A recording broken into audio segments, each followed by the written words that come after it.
Good evening and welcome to this session of the live virtual coaching classes organized by the Board of Studies of the Institute of Chartered Accountants of India.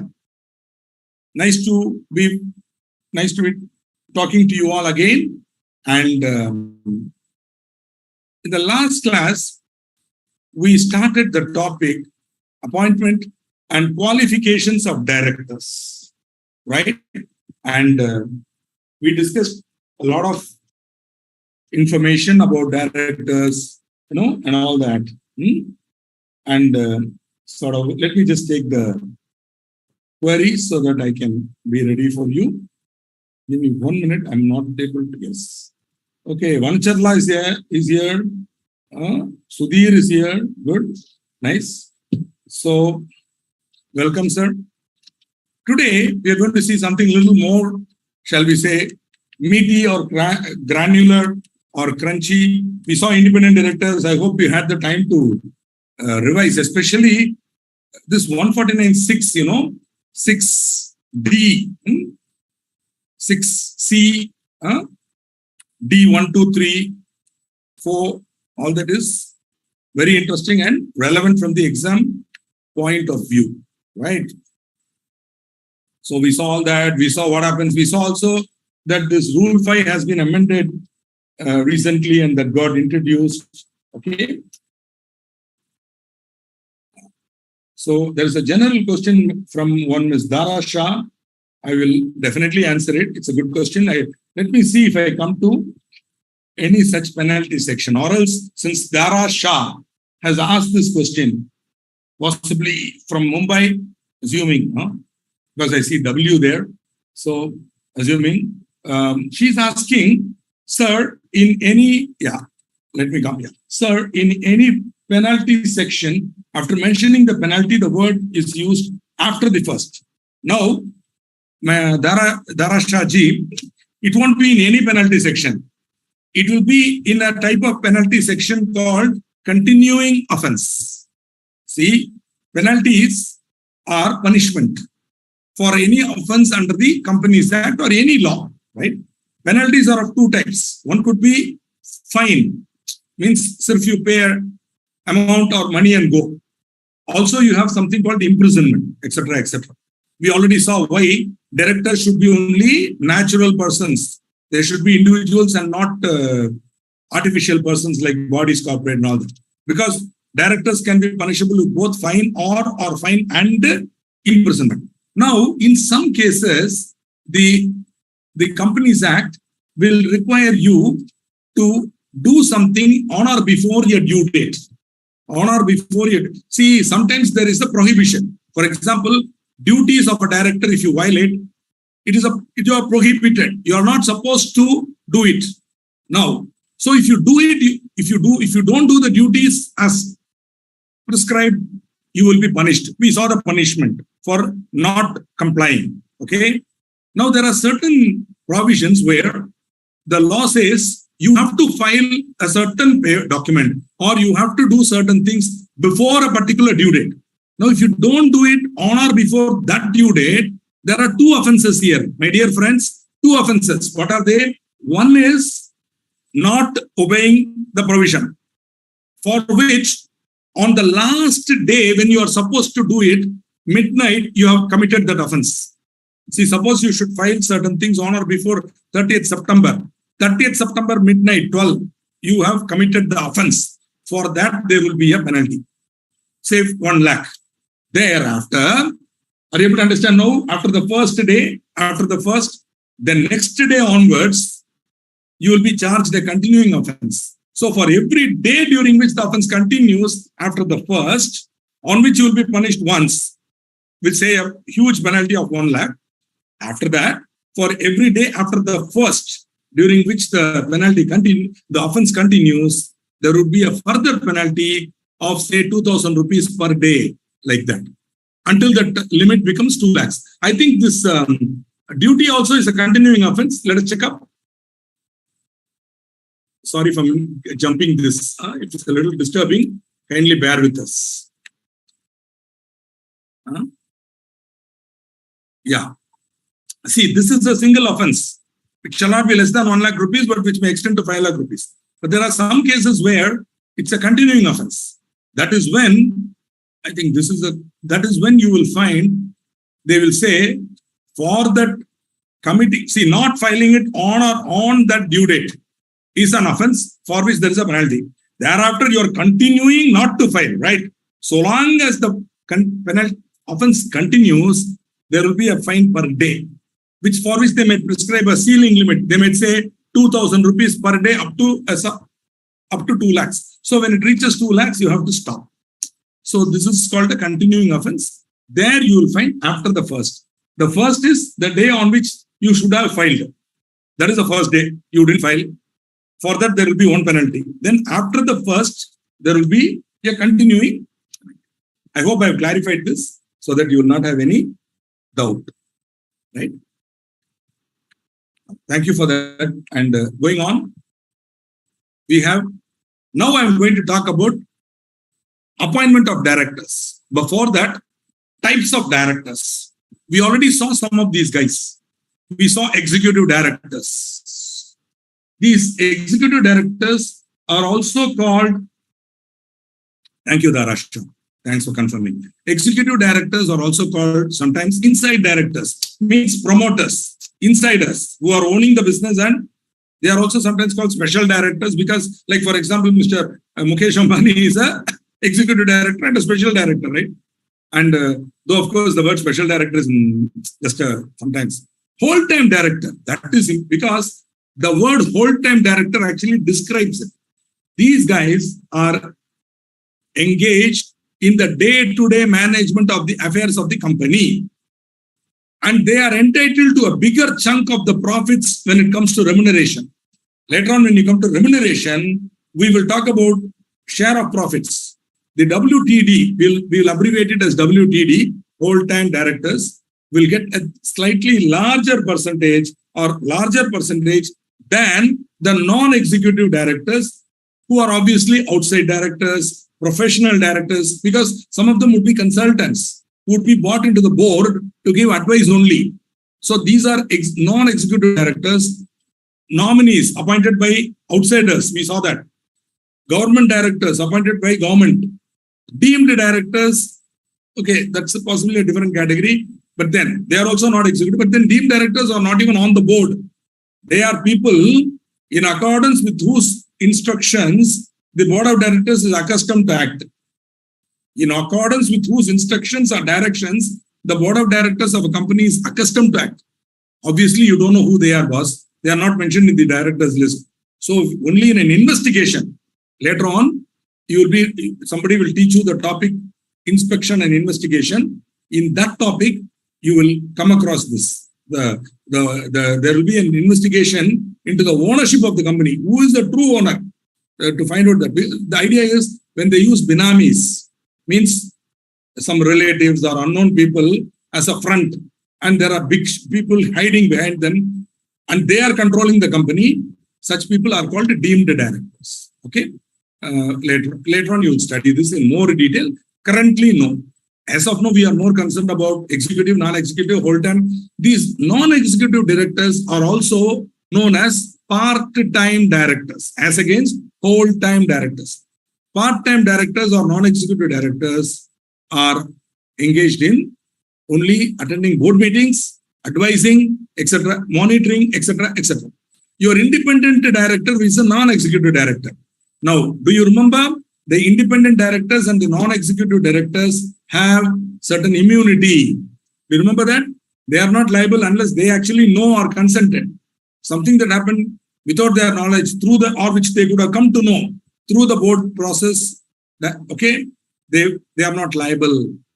If they are able to show that they were ignorant of it, they are not liable, right? This is an immunity available to these guys, non-executive and independent directors. Both, see, all non-executive directors need not be independent, but all independent directors are non-executive by definition, because a whole-time director is not an independent director. You remember the definition? The minute he's an MD or a whole-time director, he cannot be an independent director. He has to be non-executive or part-time. But all non-executive directors need not be independent vis-a-vis the definition given in the Act, which is very stringent. See, for example, you could join you may be a highly brilliant chartered accountant, bringing a lot of knowledge and corporate management experience when you're 40, 50 years old. You could join the board and they could pay you a consulting fee also. Why not? But then you would not be independent, but you would be a non-executive director. Okay? Nothing wrong in that. But then you wouldn't be an independent director. You would be a non-executive director, but not independent. Right? Good. Now we move on to another concept, which is there are many methods by which shareholders are appointed to the board of a company. When the company is incorporated, the first directors, see, one sec. I will come to that. Boss, some of you, I'm humbly requesting you, don't jump the gun. Give me some time to teach, then ask questions. It will be easier for us. Otherwise, we can't cover the subject. What do you say? Just wait for me to come to a logical point, then you keep asking questions. Is that okay? So, now, when the company is incorporated for the first time, the members are the signatories themselves. Now, they have to nominate the first directors. How? In the articles, they should mention the names of the first directors. Right? Or else what will happen? We will see shortly. Who will be the first director? We will see. Then, of course, you have and then once the first directors are mentioned in the articles, they will have the first board meeting. In which board meeting, these first directors will appoint the first auditor. That auditor can hold office only for 1 year. Thereafter, at the next, the first AGM, after the company is incorporated, the shareholders will appoint the auditor for 5 years at a time. So, to hold office till the 6th year and all. All this you know. Okay. Now, in some exceptional cases, board can appoint a director. That is called additional director or casual vacancy or alternate director. Ye kya hai? I will tell you just shortly. We are going to deal with it the next topic. Similarly, this is only a summary slide giving you the overall picture. Then we'll go in depth into each one and see how it works. Appointment by shareholders, which is the correct method. And friends, all directorial appointments, appointment of directors always has a route. Somewhere it has to go to the member. All directors at one point of time or the other are appointed by the members.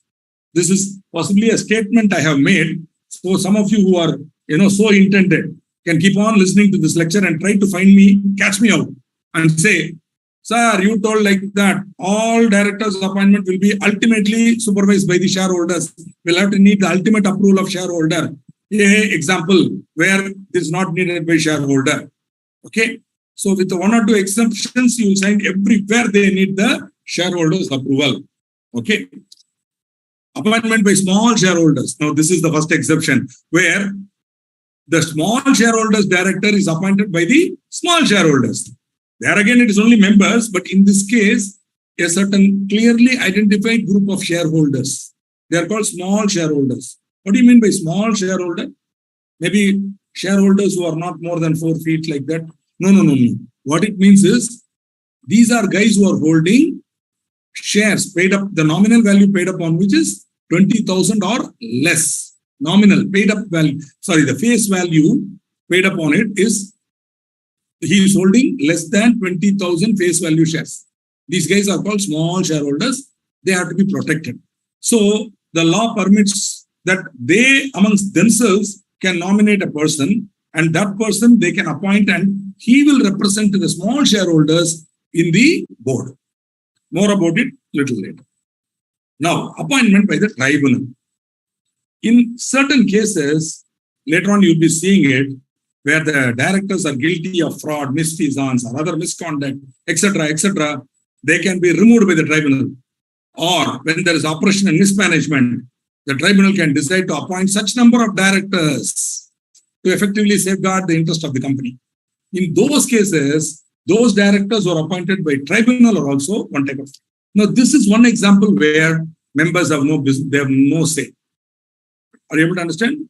Members have no say. Because the tribunal is appointing, because the members are fighting amongst themselves, the tribunal wants to put somebody to watch, or the directors are fraudulent. So in order to watch them, tribunal is appointing a director to watch. So that is one example. Lastly, appointment by others, right? So appointment by others is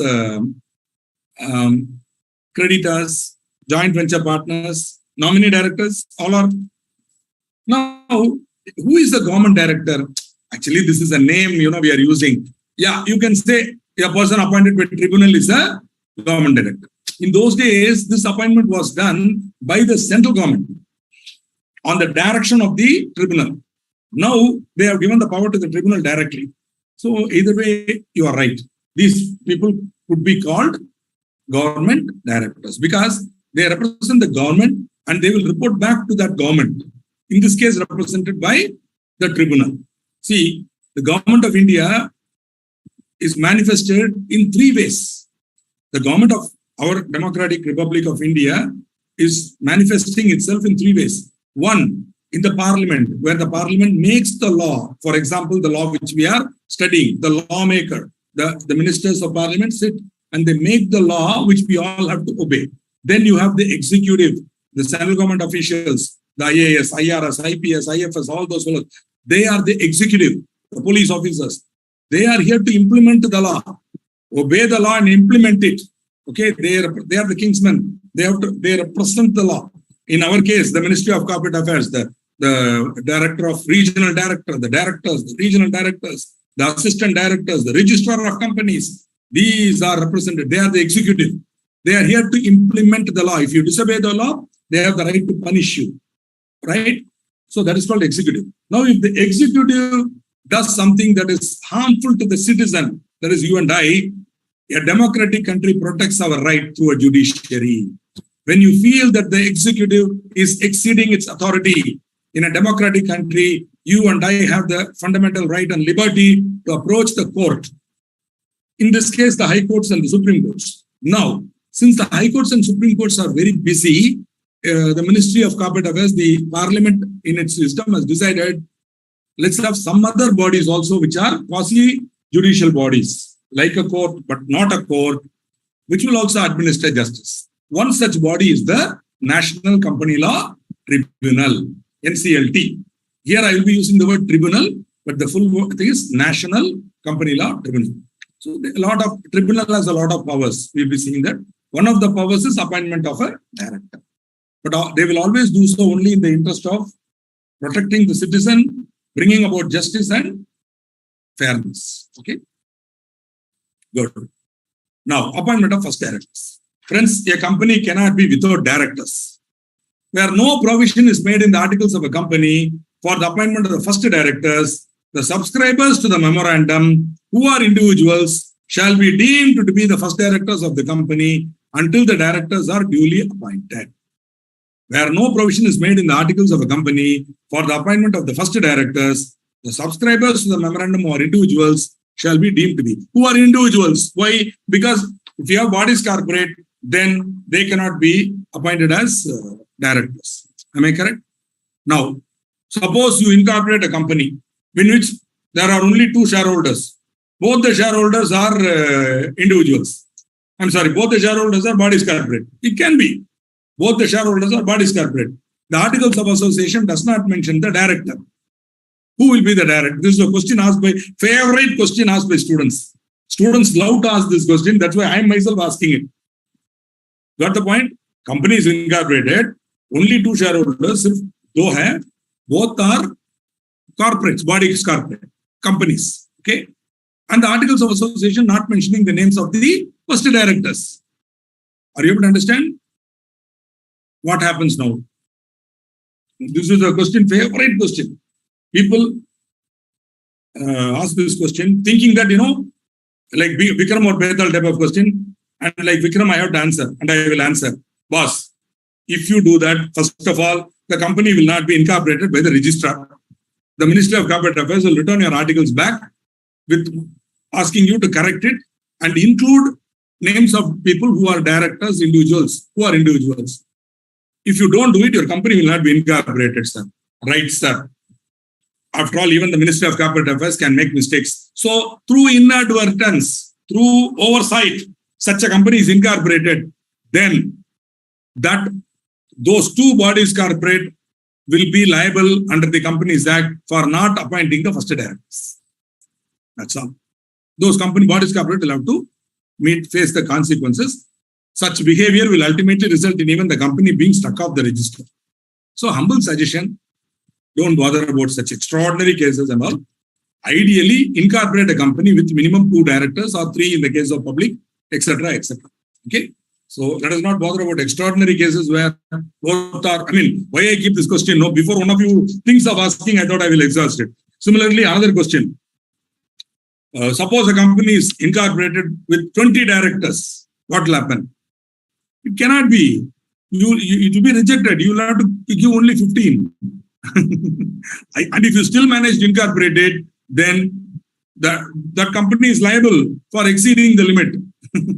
Okay. So think about it. That's what I'm saying. Okay. So in case of a OPC, one-person company, an individual being member shall be deemed to be its first director until the director or directors are duly appointed by the member in accordance with the provisions of this section. So for OPC, it's no problem at all because only individual can be a member and that fellow is not appointing a director. No problem. That guy will be the first director. You know what is the broader principle applicable here? A company cannot be without directors because if there is any violation, I cannot punish the shareholders. For any offense under the Companies Act, members are not liable because separate legal entity. So you need to have people whom I can pinpoint. And those people cannot be company, an artificial person. It has to be director. This is the broader principle. That is why they say, hey, in case you don't mention the directors, you guys will become the directors. You will be deemed to be the directors and you fellows will be punished accordingly. That is what it is. Okay. See, sometimes, I will try to be too, try to explain things and all. It is more out of my love for this law than out of any other interest to bore you with all these details.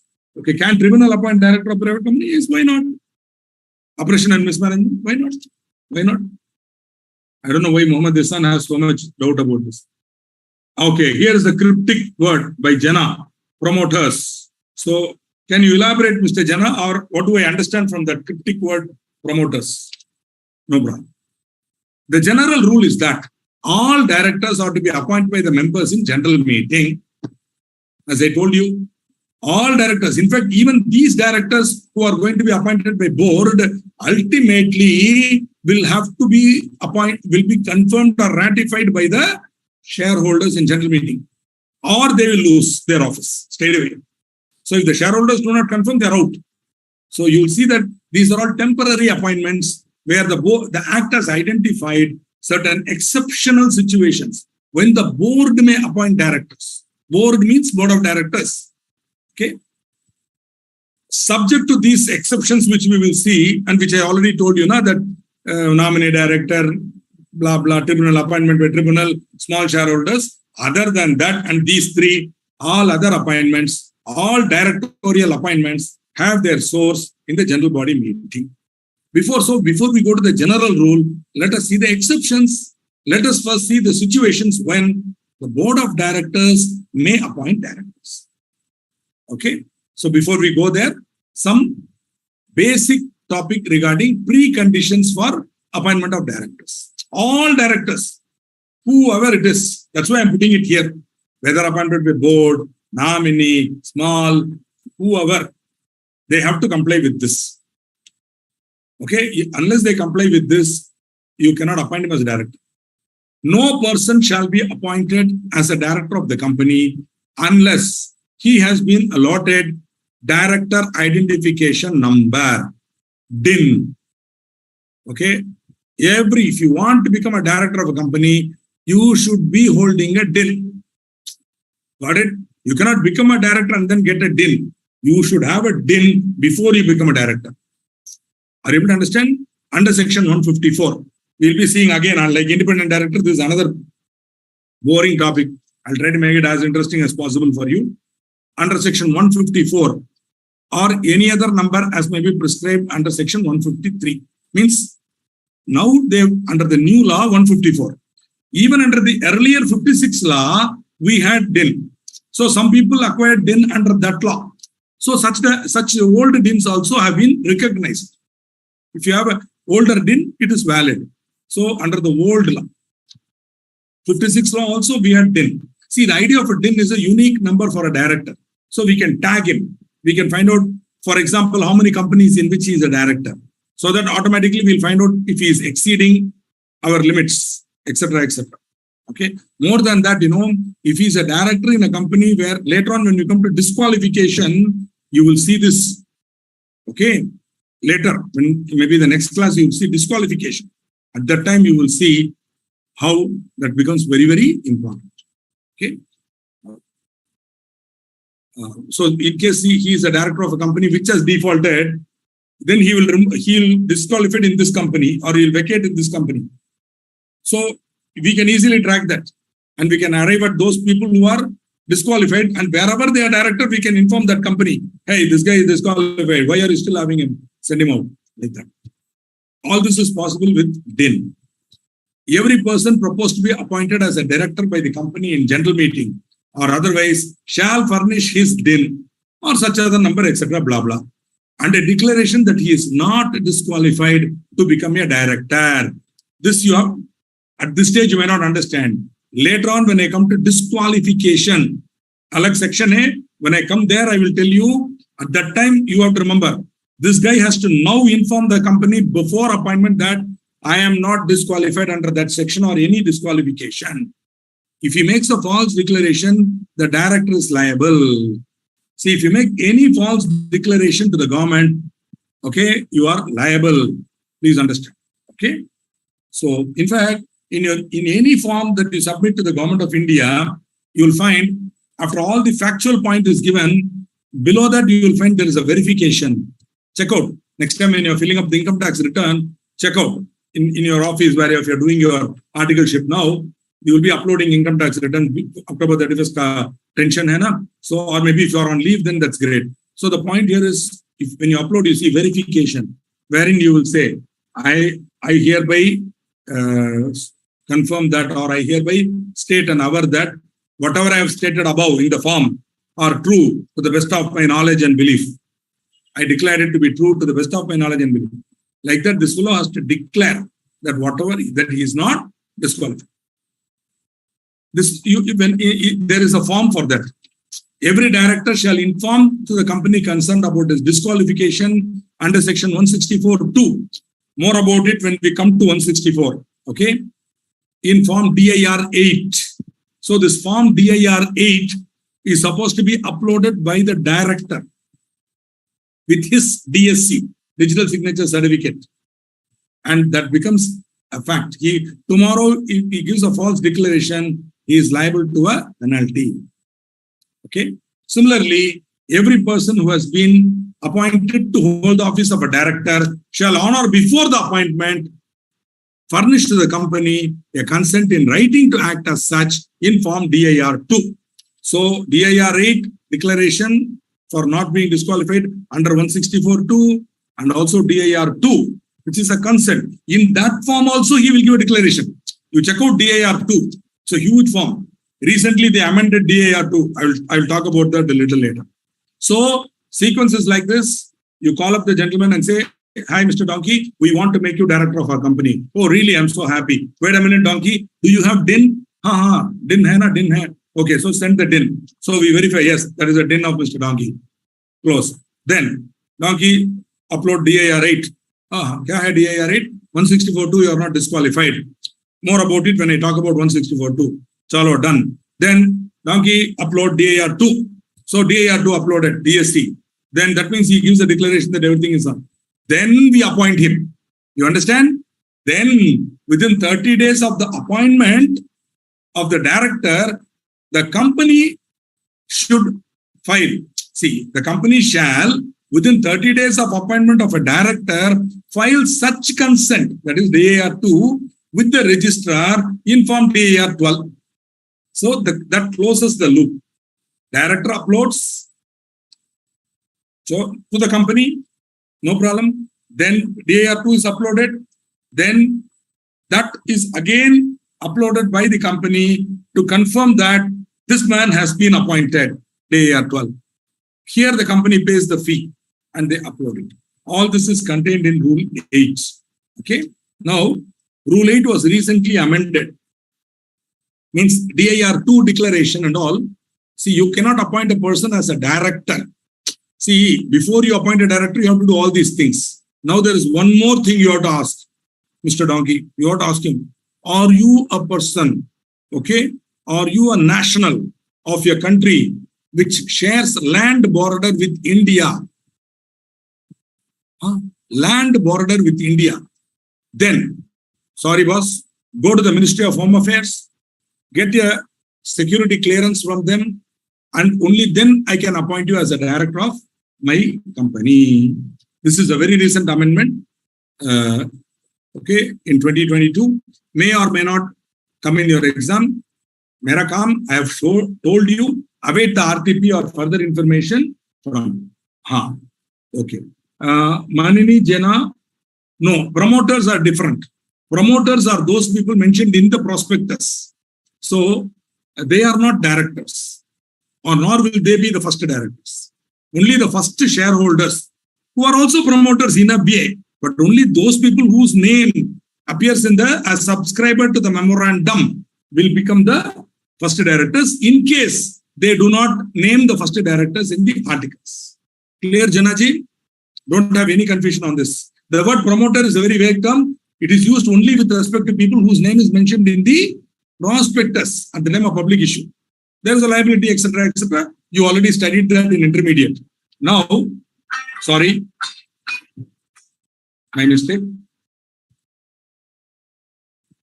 So, coming to the point, this which are the countries which have land border with us, with India?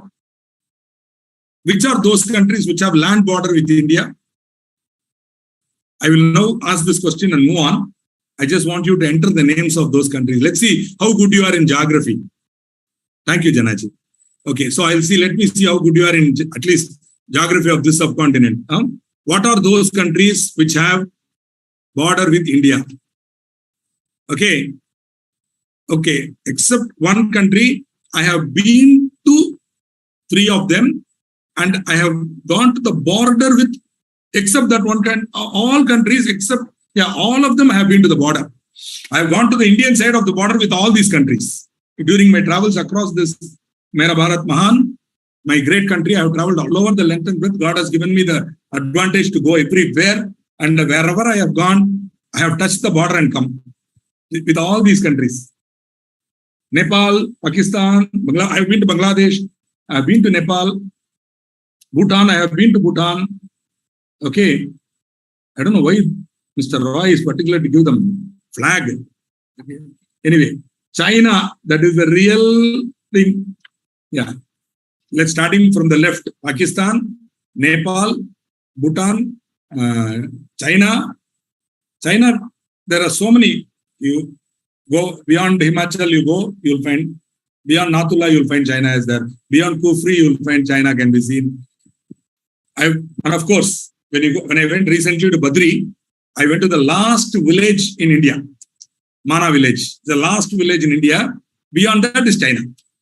Means if you walk beyond Mana village, you will reach the Chinese border. Not China, means obviously, if you are having the guts to go that side, you are in China. Then of course, you'll be taken to Chinese jail and then check it out what you're going to do, because you would have entered that country without a visa, right? Correct. These countries, Bangladesh, Pakistan, China, Nepal. Hey, how about Myanmar? Have you thought of Myanmar? Myanmar, boss, many of you don't know. Myanmar is also there. I've been to Mukukchang, that is in Nagaland. Okay, beyond Kohima, you have to cross Woka district and you have to go all the way towards the east.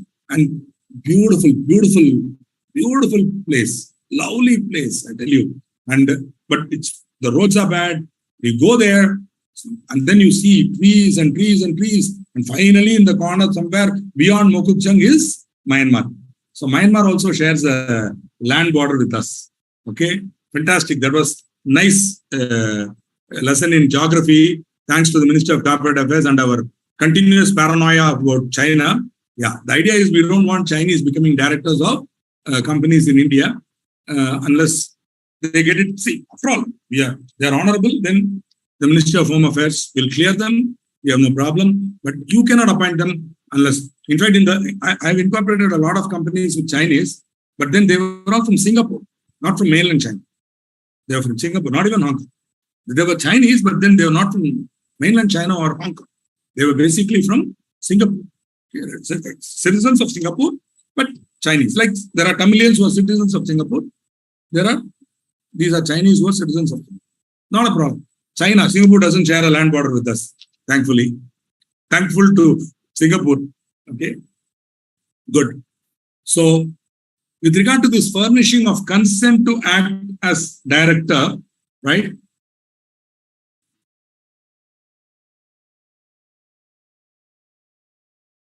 A good question is asked by Dara.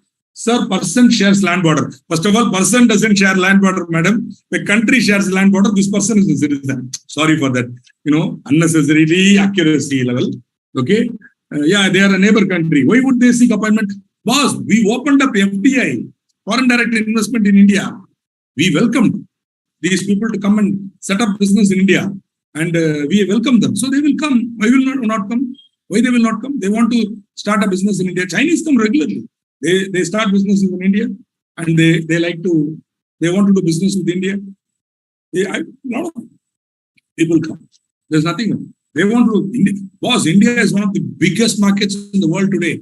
Biggest markets. Everybody is looking at, especially China. They want to come here and do business and sell. They don't want to buy. They want to sell. And we Indians are becoming the next US. We are becoming a consumer economy. We want to buy. Whatever they sell, we want to buy. And thereby our inflation keeps going up. Okay, and so on and so forth. Anyway, so that's definitely not relevant for you. So mainly China is okay. Perfectly allowed. If a citizen of a foreign country can be appointed as a director of an Indian company, it doesn't need any approval under FEMA or FCRA or PMLA or anything. That is why they have brought this condition for those countries which share land border with India. Not for all countries, which means, for example, I have incorporated companies with Canadians as directors, with US, obviously US citizens as directors, Europeans, English, all countries, okay, except these guys. Now, recently, 22, we have decided that instead of putting one name, they have put very nicely, they have put country which shares land border with India. Like that, they have sort of given you. Okay. What is the reason for such notification? You should ask the Minister for Home Affairs, not me. You're asking the correct question to the wrong person. I am a teacher of law. I have taught you. Okay. What is the reason? Please. Or else you go to Google. You get a lot of information about this. Okay. No problem. Chalo. Going on. Regarding furnishing consent to act as director, form DIR 2, right? Obviously, there is an exemption for government companies and Section 8 companies, provided such company has not committed blah, blah, blah. I already told you. Okay. So these two companies, the person to be appointed as a director need not file consent. Section 8 company exempted because it's non-profit. Government company because fellow would be nominated by central government as state government. Already a lot of control is there. Why he should give consent? After all, he's been directed to come and become director here by the central government or state government, who is his boss. So he need not give a consent. Okay, now we move on to appointment of directors by board. Right? So additional director. The first category of appointment of directors by board. Now, the articles of a company may confer on its board of directors the power to appoint any person as an additional director at any time. So, there should be a provision in the articles of association for appointment of additional director. If it is not there, then you cannot. Okay, are you able to understand? So, if you want to appoint additional director, board wants, first they have to propose an amendment to the articles of association, which has to be approved by the shareholders in general meeting. Now, do you understand how ultimately you have to go to the shareholders and you have to tell those guys, you know what? We want to appoint an additional director whenever we want. Can we do that? they have to pass a special resolution. Then the board will get the power through the amended articles. They can amend. Okay, why is there such a provision at all? 161(1). If you can remember these section numbers, it will be nice. Try to remember.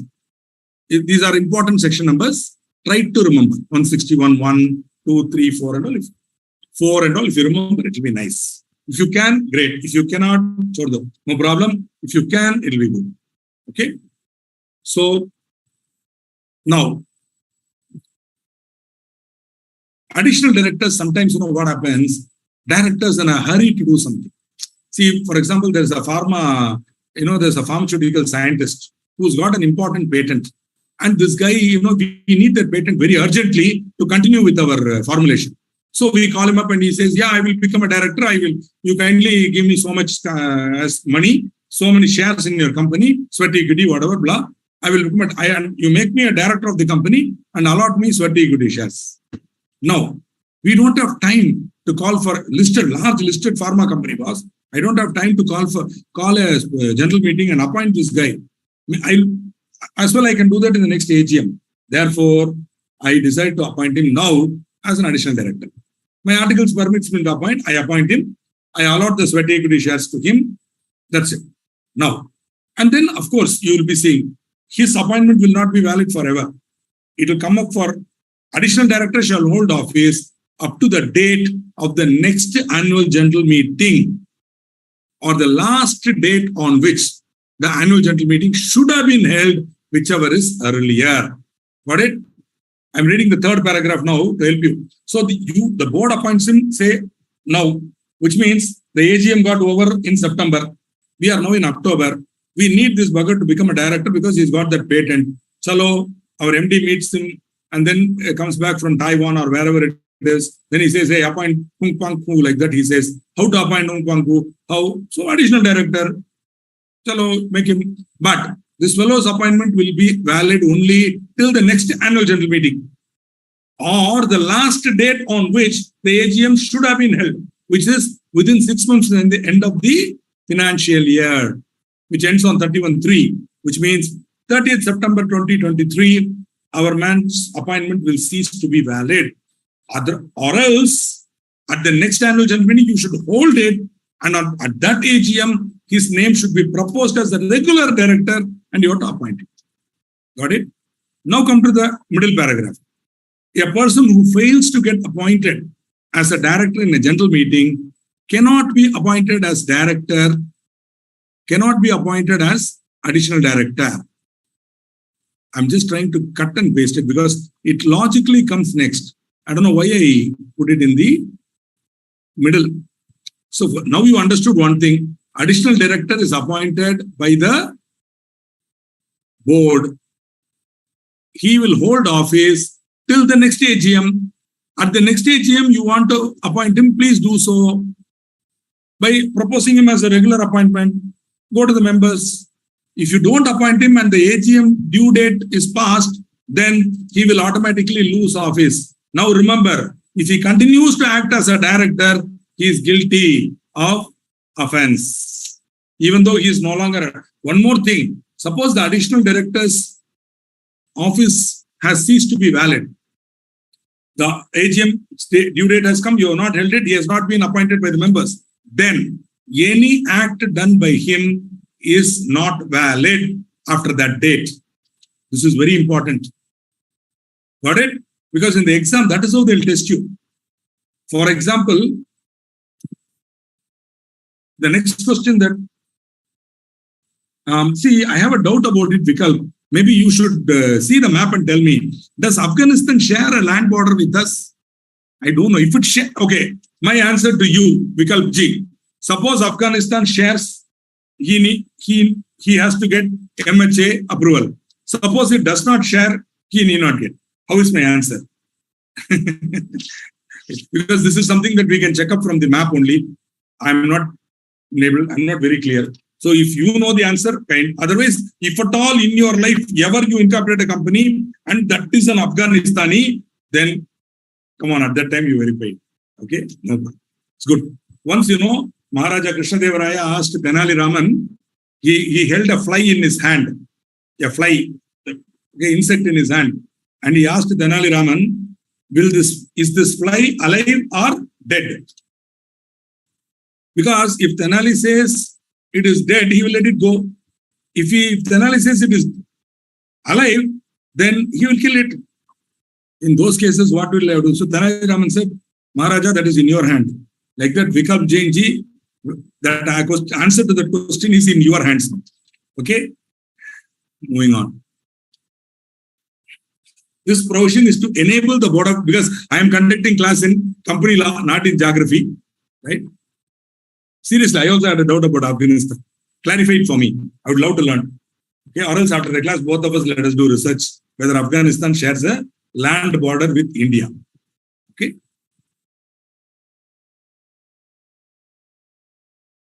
Additional director. The provision is, see, I'm sorry, I missed out on this. Suppose you are proposing a person as a director at the general meeting. He is such an unpopular fellow, he was not appointed at the AGM. His appointment was rejected at the AGM. Now, you cannot appoint that fellow as an additional director. This condition prevents a backdoor entry of a candidate rejected by the members. Means the members have told this fellow is not a good guy. No. Now, you can't use this additional director power under 161(1) and bring that fellow inside. Now, do you understand my earlier statement? All directorial appointments have their source in member. Somewhere it goes to the member there. I mean, this is a broader, esoteric, intellectual statement about company law. Being final students of this wonderful institute, I'm assuming you'll be able to appreciate such intellectual nuances. Otherwise, don't bother. These 3 paragraphs, if you remember, 161(1), blah, exam you will pass. Okay. Now, the provision is to enable the board of directors to appoint in case of urgency. I gave you an example also. The additional director has the same rights and liabilities as the other directors and also shares the same powers and duties as they do. All the regulations relating to DIN, disqualification, condition pertaining to vacation, disclosure, everything will apply to additional director.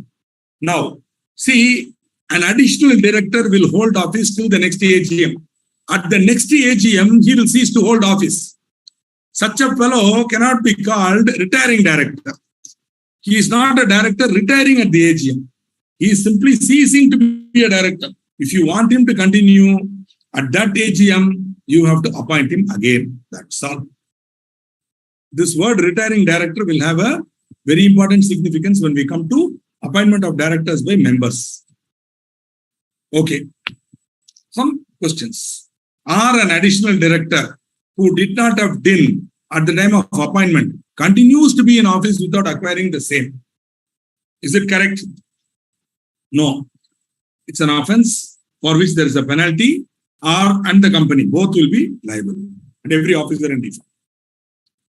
Yam, who was appointed as additional director at the board meeting held on 31st December 2019, continues to be in his office on the ground that the AGM was not held. Is he correct? Yeah. Let's see some answers. Will your answer be different if M was also appointed as MD for a period of 5 years? See, he is appointed as MD for a period of 5 years with effect from 1st January 2019. Means he was appointed as an additional director on 30th December 2019 to hold office as MD for 5 years. Now, the company does not hold its AGM on the due date for the year 2020. What will happen to the appointment of M? If he is not an MD, if he is the MD for 5 years. Okay, no, not correct. Whichever is earlier. Due date, whichever is correct. So, first question, you are very clear. Will his appointment be valid? No. He will lose office on the date on which the AGM ought to have been held. Suppose he is MD, what will be your answer? Is it still the same? See, this cryptic no, yes and all. Slightly use your fingers a little more and type little more, yeah. with some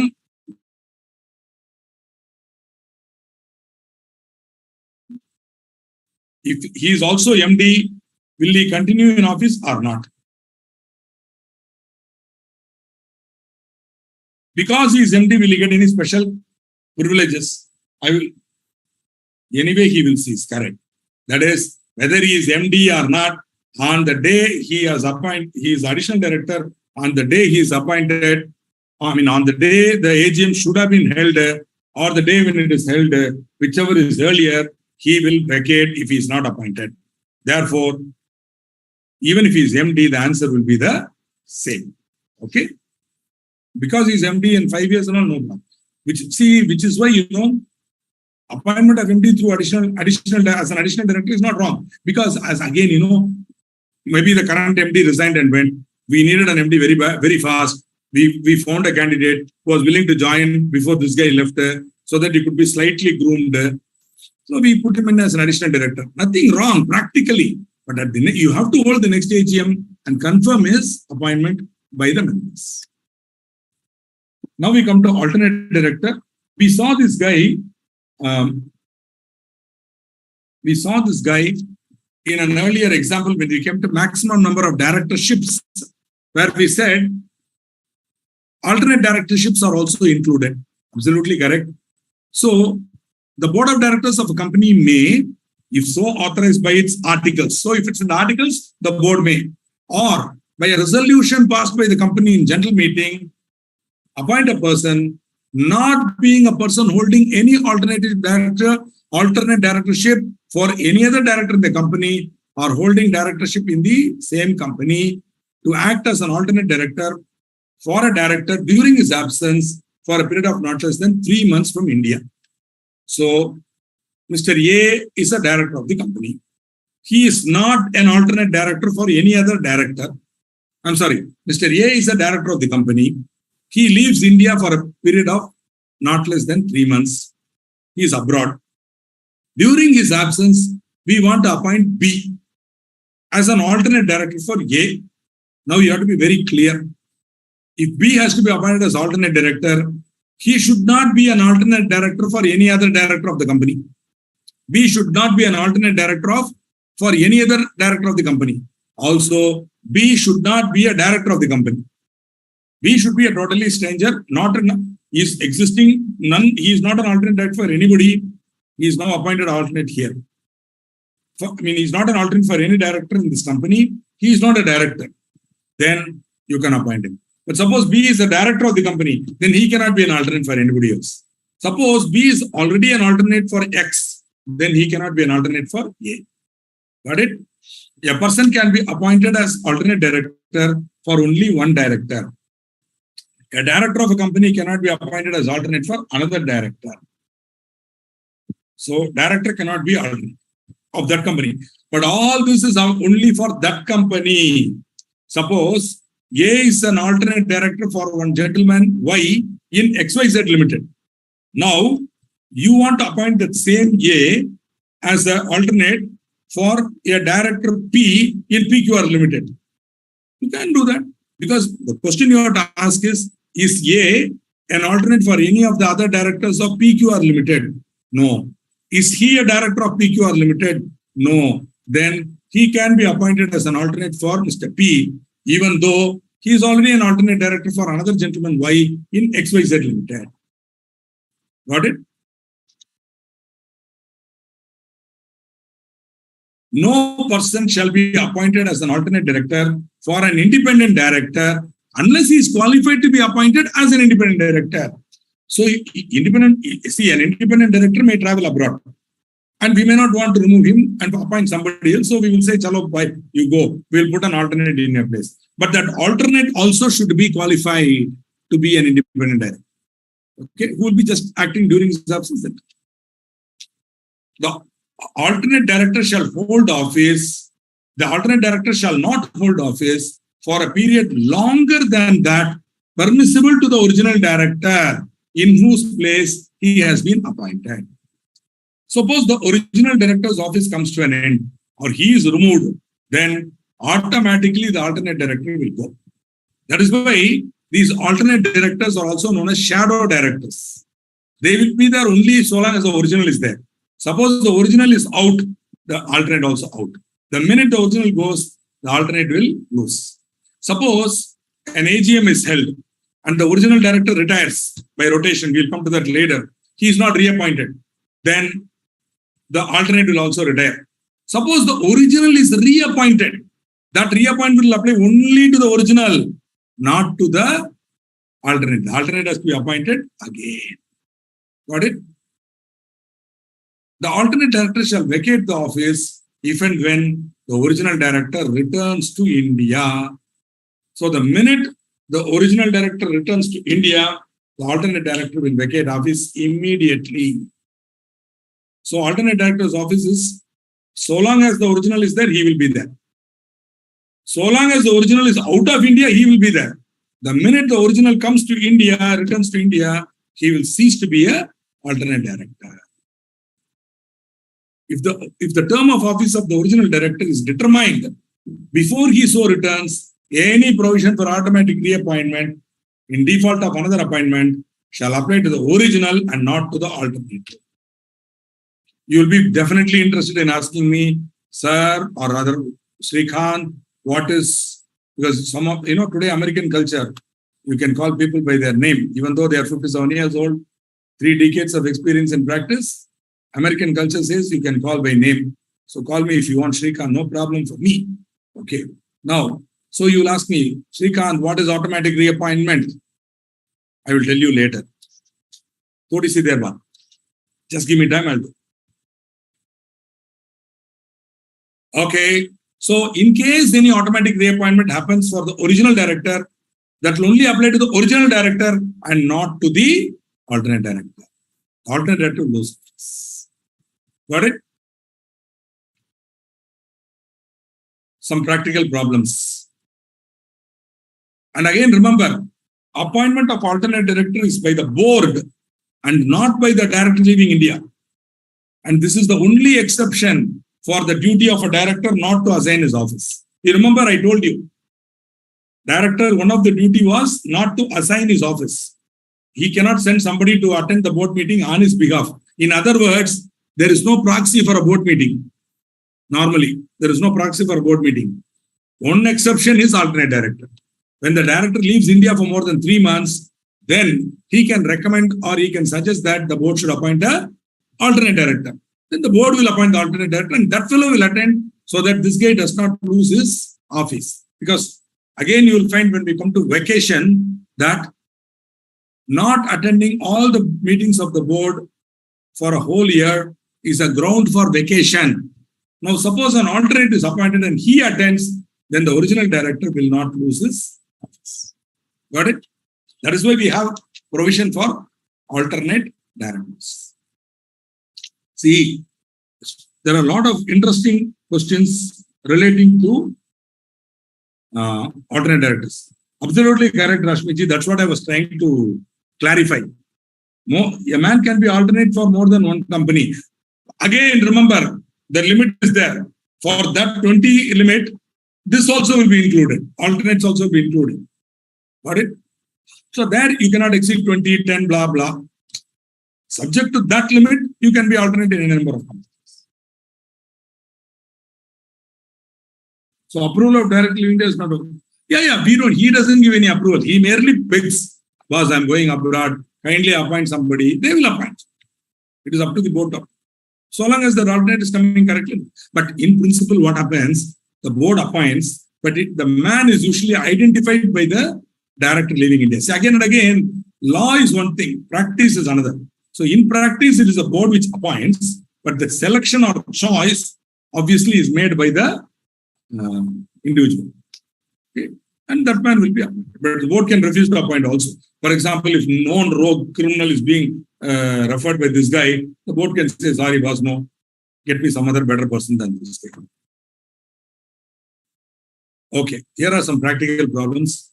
Kindly share your views.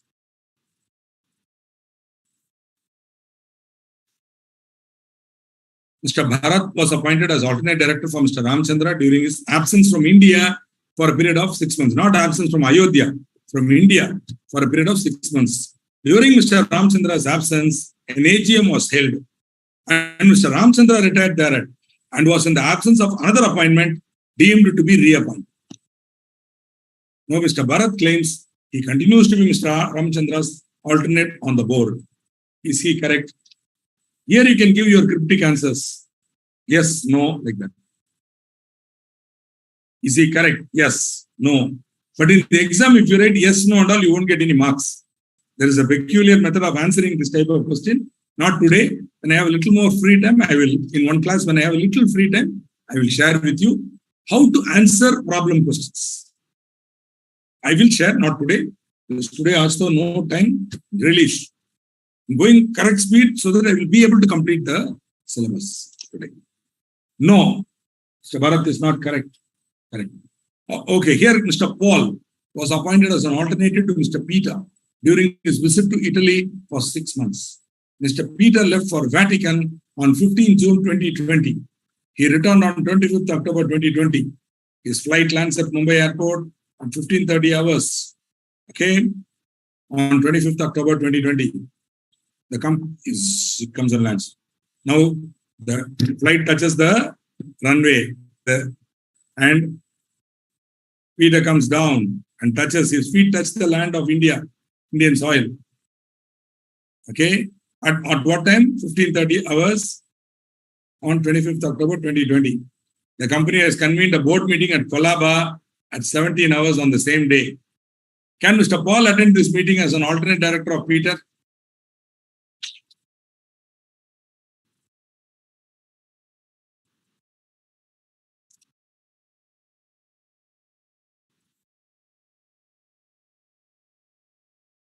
In those days, the section used to say state. Now they've changed it to India. In those days, the old law used to say he leaves the state in which the board meetings are normally held. The time I used to give a story of Mohanlal coming from Kerala, that is Thrissur to Coimbatore. And I'm sure those of my students and friends from Kerala will know. There's a place called Valayar. You cross Valayar, you come to Tamil Nadu. Okay? And so the man crosses, the train crosses. The train crosses, Mohanlal reaches Valayar, crosses. Immediately he takes cell phone. Yeah, no, I've come. That's all. What happens? The alternate director, can he attend at that time? No. Mr. Paul cannot attend the board meeting. See, Saeed Aisha, if you say not correct, how can there be an answer to this question? You are saying Mr. Paul attending is not correct. Agreed. Yes, Paul can attend. Yes, both can attend. Super. That is good.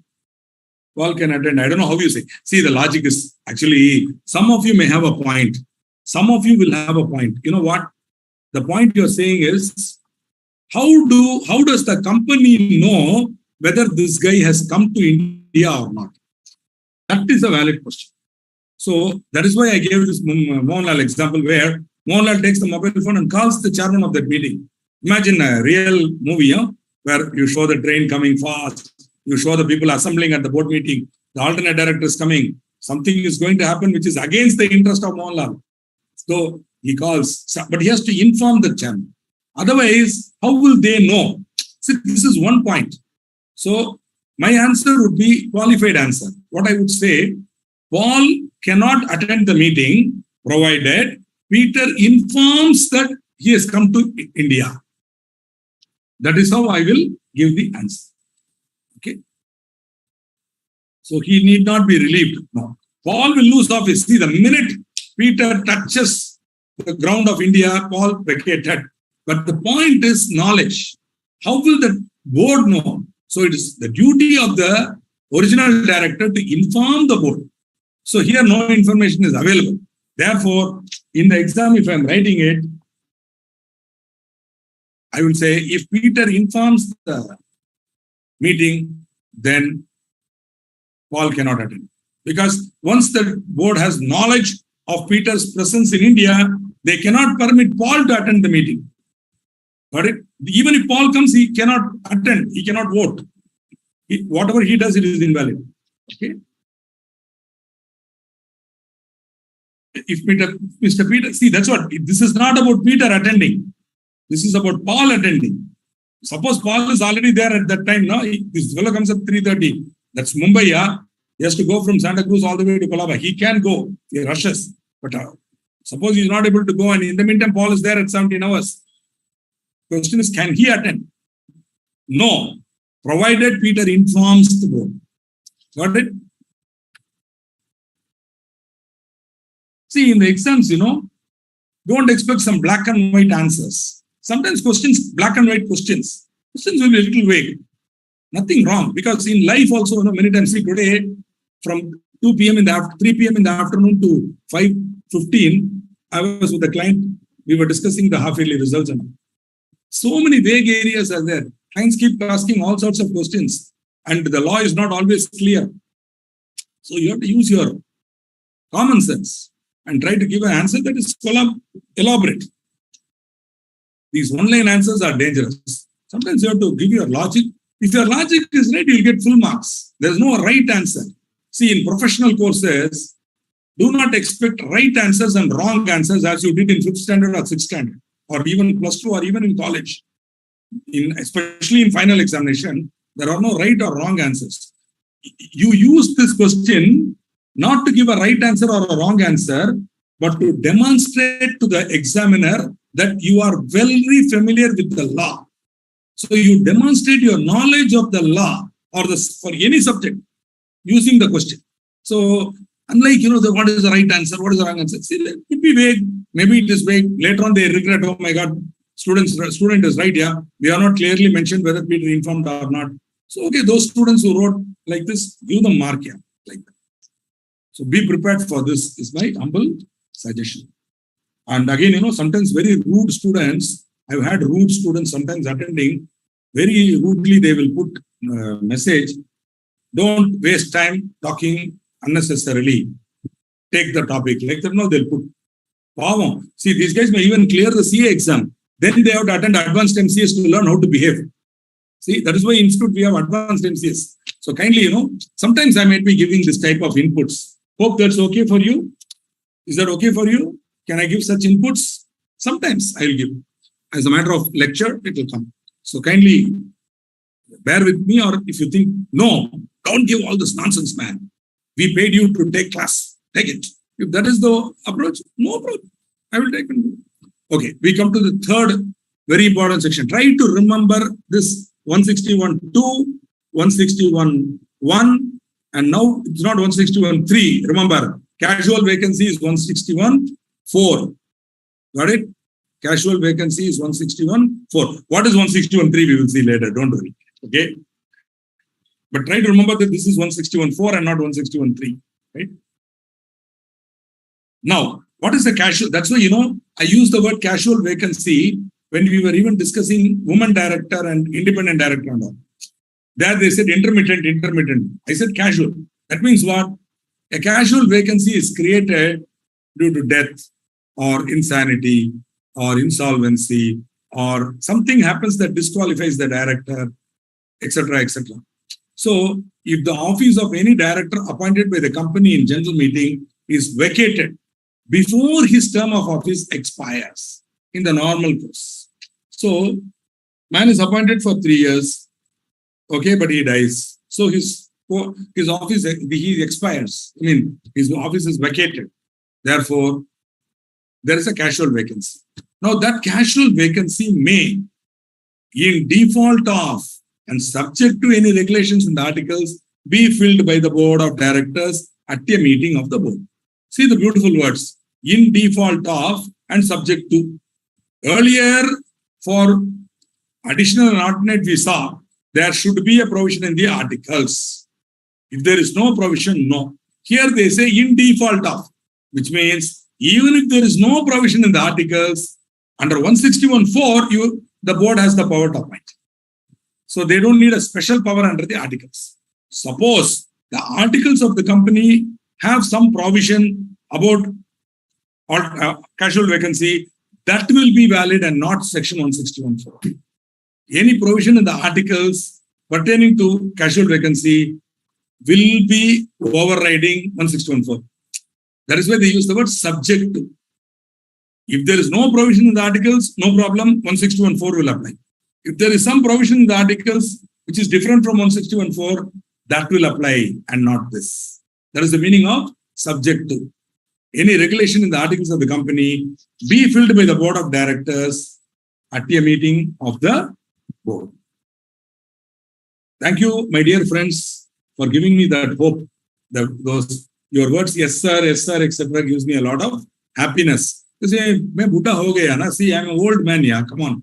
I'm coming back to teach. I stopped teaching in 2012. Okay. I started teaching in 1992. I stopped teaching in 2012 and went into corporate training and HR and all. And even now I do that. I do a lot of corporate training. Then, Board of Studies invited me and it's all online. So, I love interacting with students, and I find a lot of students are so intelligent. So, and they come out with all sorts of nice questions. So, I started teaching again, thanks to the Board of Studies and the cooperation and affection of students like you. Thank you. Good. Now, so there is a casual vacancy, right? Even if there is no, the board can fill, even if there is no provision in the articles, even if there is no anything. But if there is a provision in the articles, that will apply over and above, overriding 161.4. Now, such a casual vacancy appointment shall be subsequently approved by members in the immediate next general meeting. Wherever you go, you will find these board appointments have ultimately got to come up before members. So, casual vacancy fellow can hold office only till the next general meeting, not even AGM. Suppose before the AGM, you hold a normal ordinary general meeting, EGM. He will have to be appointed at that EGM. Be very, very careful.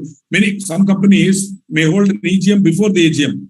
Don't forget, at that EGM, this fellow has to be approved. His appointment has to be approved. Got it? This is very new. It is not there in the 56th law. This ratification by members at the next GM, general meeting, is a new concept. Earlier, the board can appoint the casual vacancy. He will hold office for the period of office of his predecessor. The period of office of the casual vacancy appointee is co-tenuous with that of his predecessor. That means, whatever is the remaining period of office of his predecessor, he will be holding office for that period. For example, M was appointed for 3 years. M dies. 1 year later, M dies. Now, what is the remaining period of office of M? 2 years. So, the casual vacancy in his place appointee, the casual vacancy appointee in the place of M will hold office for the balance 2 years, provided that appointment is approved by the members at the immediate next general meeting. Okay. Now, any person so appointed shall hold office only up to the date up to which the director in whose place is appointed would have held office if it had not been vacated. So, M would have held office for 3 years. He died at the end of 1 year. So, he has 2 more years to go. So, he will hold let us say Mr. X is appointed in the place of M under 161.4, casual vacancy, appointee is X. Now, X will hold office for the remaining period, which is 2 years. Okay. Now, the words any director appointed by the company in general meeting would imply that only a vacancy in the office of a director who was originally appointed by shareholders can be filled by invoking section 161, subsection 4. To explain this, I will give you a practical problem. It is easy. Means only a director who was originally appointed by shareholders, a vacancy in his office can be filled under 161.4. Keeping this in mind, answer this question.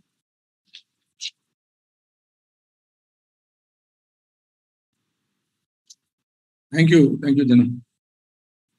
No casual vacancy in the case of, exactly, well said, Mr. Soham. Well said, because additional director is appointed by the board, not by the AGM. Correct? Beautifully said. Excellent. That's what I said. Students are so sharp. He got the point. The additional director is appointed by the board. So if there is a casual vacancy in the post of additional director, there can be a casual vacancy. Boss, you can't prevent a man from dying. But That casual vacancy cannot be filled by invoking 161. Under 161. Got it? No. Good show, Soham. Great.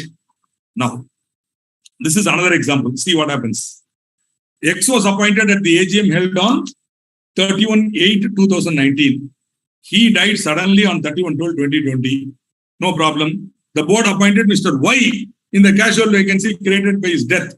They appointed this guy Y on 2/1/2020. Mr. Y also died on 31/1/2020. Hey, I'm seriously worried, yeah. This seems to be a mysterious appointment. That company, like those mystery stories. Anybody who's appointed, I'm more worried about it. But then the board of directors wants to appoint Z in the casual vacancy. This guy Z is a really courageous fellow, yeah. X was appointed, died. In his place, Y is appointed under 161(4). Y also dies. Now they want to appoint Z. Now, I am not worried about Z's emotion, whether he is brave and all. I am more concerned, can Mr. Z be appointed under section 161(4)? Can Mr. Z be appointed in the casual vacancy created by the death of Mr. Y under 161 subsection 4? That is the question.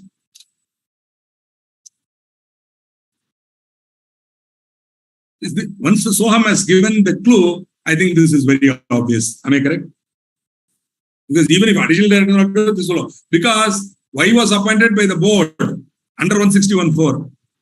So in his vacancy, you cannot fill, but his vacancy cannot be filled by invoking 161(4). Try to remember this. See, I am trying to make it as practical as possible because Institute is not asking theory questions. And more, Board of Studies is not interested in testing your memory. They want you to be able to apply the law to situations and come out with solutions and correct answers so that you will advise your client or your corporate top management correctly.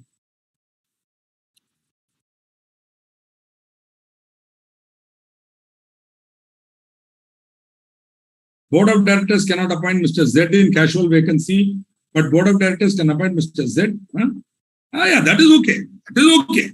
If they can appoint him as additional director, they can go. That is okay. Question is this. And your answer is correct, Mohammed. No, sir, but my answer would change. If the same is ratified. No, sir, no. Ratification by members also no. 160, see, you cannot invoke 161(4) to fill a casual vacancy in the office of a director who was originally appointed by shareholders. That is all. In this case, 161(4) is locked.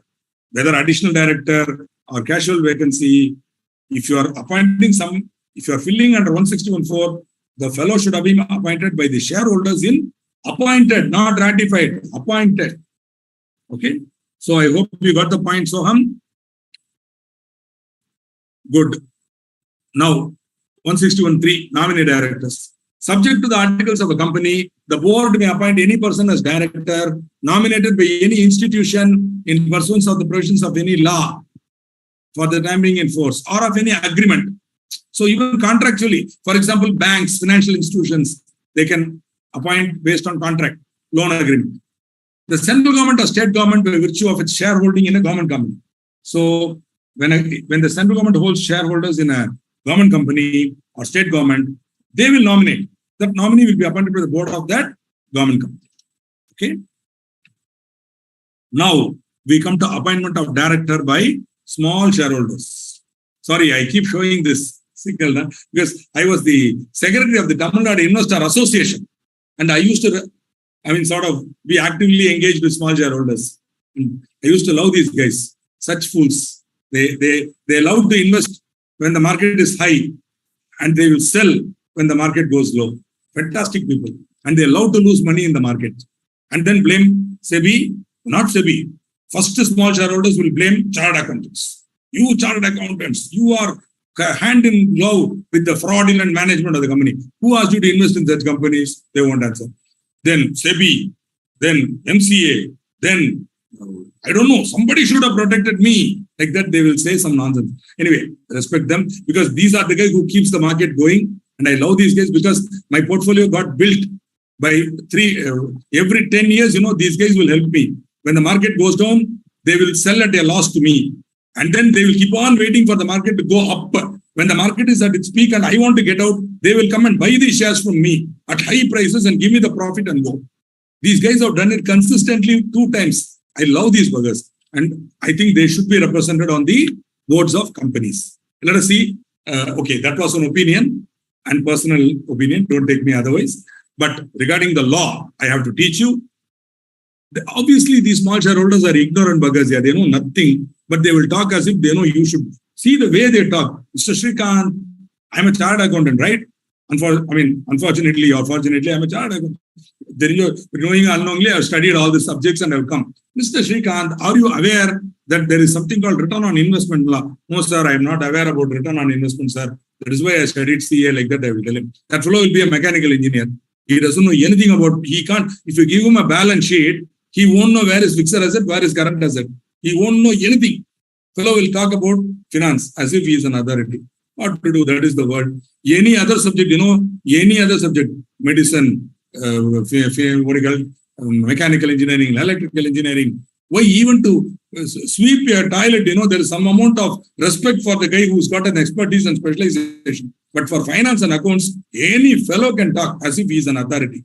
Without any qualification, they will talk. And unfortunately, we have to listen. What to do? Chalo, no problem. According to section 151, if you can remember section, please. Otherwise, chhod dijiye, no problem. Don't worry. If you don't remember section, you will not be penalized. But if you remember section and write in the answer, suppose the question carries 5 marks. If you write the section number correctly, you will get half a mark more. You might say, sir, what is half mark, sir? Friend, you collect these half marks everywhere, Baba. It will be your 50 plus or 60 plus. It will take you beyond that. You understand? See, 3 questions you shave half. 1 mark like that. In addition to your mark, you will get mark. So you'll go nearer to 60 or whichever your goal you have. My goal whenever I wrote my exams was I should get not less than 60 in all the subjects. So when I'm going towards that, every additional mark will make a big difference to me. It's like a run rate, ma. I'm standing at the crease. I have to bat. Even 2 runs, Baba. I'm nearing my century goal, yeah. So I won't say bad for it. I will take it. Okay, and I will do that small things to get me those extra 2 runs. Okay, 1 boundary per target, so that you will go nearer to your century. Okay, right. According to section 151, a listed company may have 1 director elected by the small shareholders. So they can have 1 director who represents the small shareholders. Now, this provision enables small shareholders to place their representative on the board of directors of a listed company so that their voice is also heard. Friends, I am all in favor of a representative of small shareholders because once this guy goes and sits in the board of directors will be very careful because he is a third party outsider. The inside directors, the executive directors, they'll be very, very careful. They'll be on their toes to answer it for. If the small shareholder director is also an intelligent gentleman who knows what he's doing, then fellow can take him for a ride. Not take the company for a ride, possibly a wrong thing I said. This fellow can take them to task. He can make them give all the details correctly. And in case they are doing something even remotely fraudulent and he gets a whiff of it, he can come out and hold a press meeting and expose it. So this is a fantastic investor-friendly measure which is there. Okay. Now, so the procedure for appointing a small shareholder director is prescribed in Rule 7. I already told you what is the definition of small shareholder? A shareholder holding shares of nominal value, meaning face value of not more than 20,000, not more than. And remember, if you take all the small shareholders together, in number, they'll be high. But in shareholding, they may be hardly 20, maximum 40%. And all of them may not be able to vote or attend. So how to bring them? That is why they say, don't worry. You guys nominate a guy and we will appoint him, or you appoint him and send him. He will be your representative on the board to watch for you. Okay, I have summarized the procedure in the form of a diagram. Let us see. So it begins here. Just give me 1 minute. It begins here. The first step, the small shareholders have to give a notice. The notice is to be given by 1,000 small shareholders or 1/10 of the total number of small shareholders, whichever is lower. Okay, 1,000 small shareholders or okay, before we go there, it says may have. Absolutely, it is not mandatory. So, may, as you are remembering from your intermediate interpretation that may is optional. So, yeah, definitely. Why will I? See, boss, why will I take that fellow and put him here? See, in Tamil Nadu, we have this proverb. I don't know how I will translate it into English, but it's something like this. When there is a chameleon on the fence, why I will take him and put him in my dhoti and say he is biting? Maybe if you don't understand it, maybe it's my translation error. See, there's a chameleon on the fence here, sitting without doing anything to you. Why you go voluntarily pick it up and put it inside your dhoti, and then the fellow will start biting. You say, biting. So why I will, on my own volition, bring this fellow? So I will not, no way. If I'm an intelligent company, I will not encourage small shareholders director. But that is why the law says, if notice is given by them, then you have to appoint. Okay? Then you don't have an option. Okay? It's slightly ambiguous because the word used here is may. Okay? But that's what I'm saying. The problem is these MCAs, fellows, what they have done, they have split the law between Bare Act and rules. Are you able to understand? So originally in the old act, this was not may. It was shall, if so demanded by, may have one director, and shall, if so demanded, like that, it will be there. Here, such provision is not there. So interpretation is, though the word may is used here, if the small shareholders ask, then you have to appoint. Have I clarified? But obviously, on my own, I won't. Okay? No way that chameleon, I'm not going to take it and put it in the dhoti. Okay? No way. So, but if the small shareholders come, 1,000 small shareholders or 1/10 of the total number of small shareholders, whichever is lower. Fair deal now. See, some companies have 2 lakh shareholders, 10 lakh shareholders. In those cases, I can't expect 1/10. So 1,000 is enough. Some companies have only hardly 5,000 or so. Then 1/10 is enough. What is 500 is enough. So whichever is lower. Now all these guys should serve a notice on the company of their intention to appoint their candidate, and that notice should be left at the company. That means personally delivered by courier or person at least 14 days before the meeting. Now, which meeting? Okay, suppose the company has called for an EGM or an AGM, whichever, you will get the notice when 21 days before the meeting.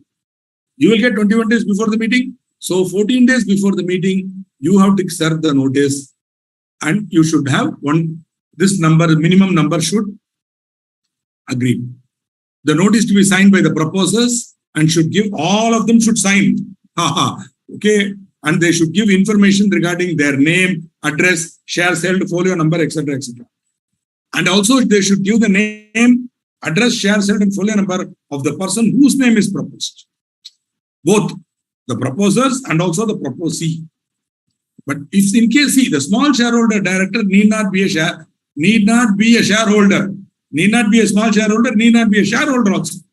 Where such person is not a shareholder, shareholding details need not be given. See, think about it. Some of us have held office in investor association. We are, see, with all my negative comment about small shareholders, my goal in becoming a member of Tamil Nadu Investor Association and becoming secretary, etc., was to educate these guys.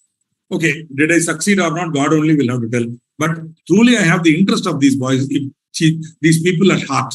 I want to protect them. So if such a person is there, I may not be a small shareholder. They can nominate me and say, Shrikant, you go and protect us. See, with all my negative comment about these gentlemen, small shareholders, they used to have the highest regard for me. They used to appreciate me. Whenever I spoke in the meeting, they will say, they will applaud because I will give. Then finally, when I get on from the desk, Shrikantji, what is your recommendation? Tell us what share to buy. Hey, that is exactly what I told you not to do. You do analysis. You read the balance sheet. Do fundamental. Sir, Got any recommendation? Okay, chalo, liko, I'll give 3. They'll be so happy they'll run away. Wow, pathetic. Seriously. Mahakavi Bharatiyar said, the famous poet from Tamil Nadu, he said, Nenju porukudilleeye in the Nelegata Manidara Nenethu vittaan. Nenju porukudilleeye in the Nelegata Manidara Nenethu vittaan. You saw, I was so unhappy about the Indians. He said, my heart burns when I think of these people. Not my lament, lament of a great poet from India, Mahakavi Subramanya Bharati said this. That lamented about his own countrymen, how they are not able to. But you and I, once you become a chartered accountant, today, we are special people. We are members of the Institute of Chartered Accountants of India. We are not ordinary people. We are special. Keep that always in your mind. Today, you are maybe a student. Tomorrow, you are a student member. Tomorrow, you'll become a member. Remember, you are a special person. You are a member of the Institute of Chartered Accountants of India. Look on the top right-hand side of the screen. Do you see the eagle there with its outspread wings? Be inspired by it. Be inspired by it. And remember that you are a special person and uphold the Institute's name. Okay. Sorry for this, very emotive. So you are not one of those guys, you are a special, highly knowledgeable expert. Chala. So the small shareholders will give their notice. Along with the notice, it should be accompanied by a statement signed by the person whose name is being proposed. Okay? Wherein he has to give his DIN. Obviously, I told you, everybody has to give DIN, including small shareholder. Also, he has to give that not disqualified, etc. And he has to give his consent, blah, DIR 8, DIR 12, all the blah he has to give. Only then he can be appointed as a director. Today, he has to, in the DIR 2, right? When he's giving his consent in DIR 2, there is one more question. He has to confirm, I hereby declare that I am not a person who requires clearance by the Ministry of Home Affairs. And checkbox. He has to check it. Yes, I am not. Only then he can be. If he is somebody who has to get the clearance, unless he gets the clearance, he will not be appointed as a... Okay.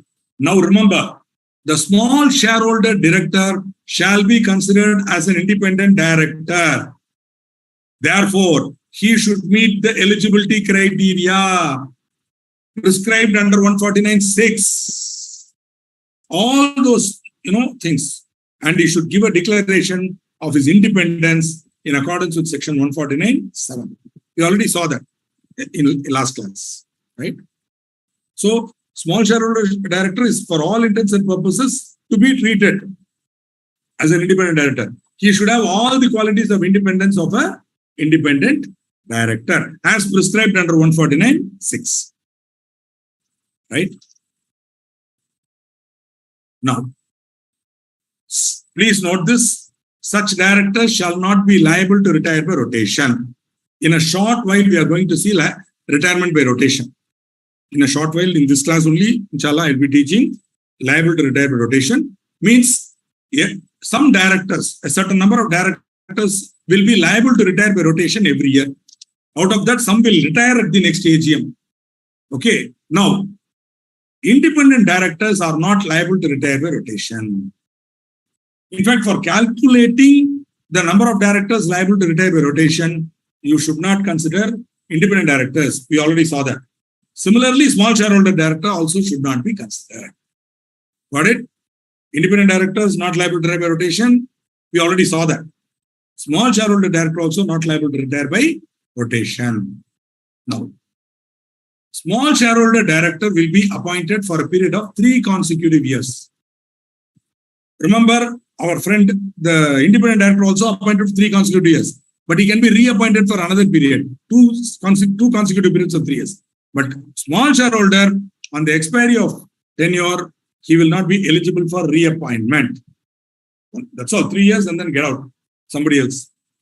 Such person, because you see, obviously, suppose he's there for more than 3 years, what will happen? Fellow will become close to the management.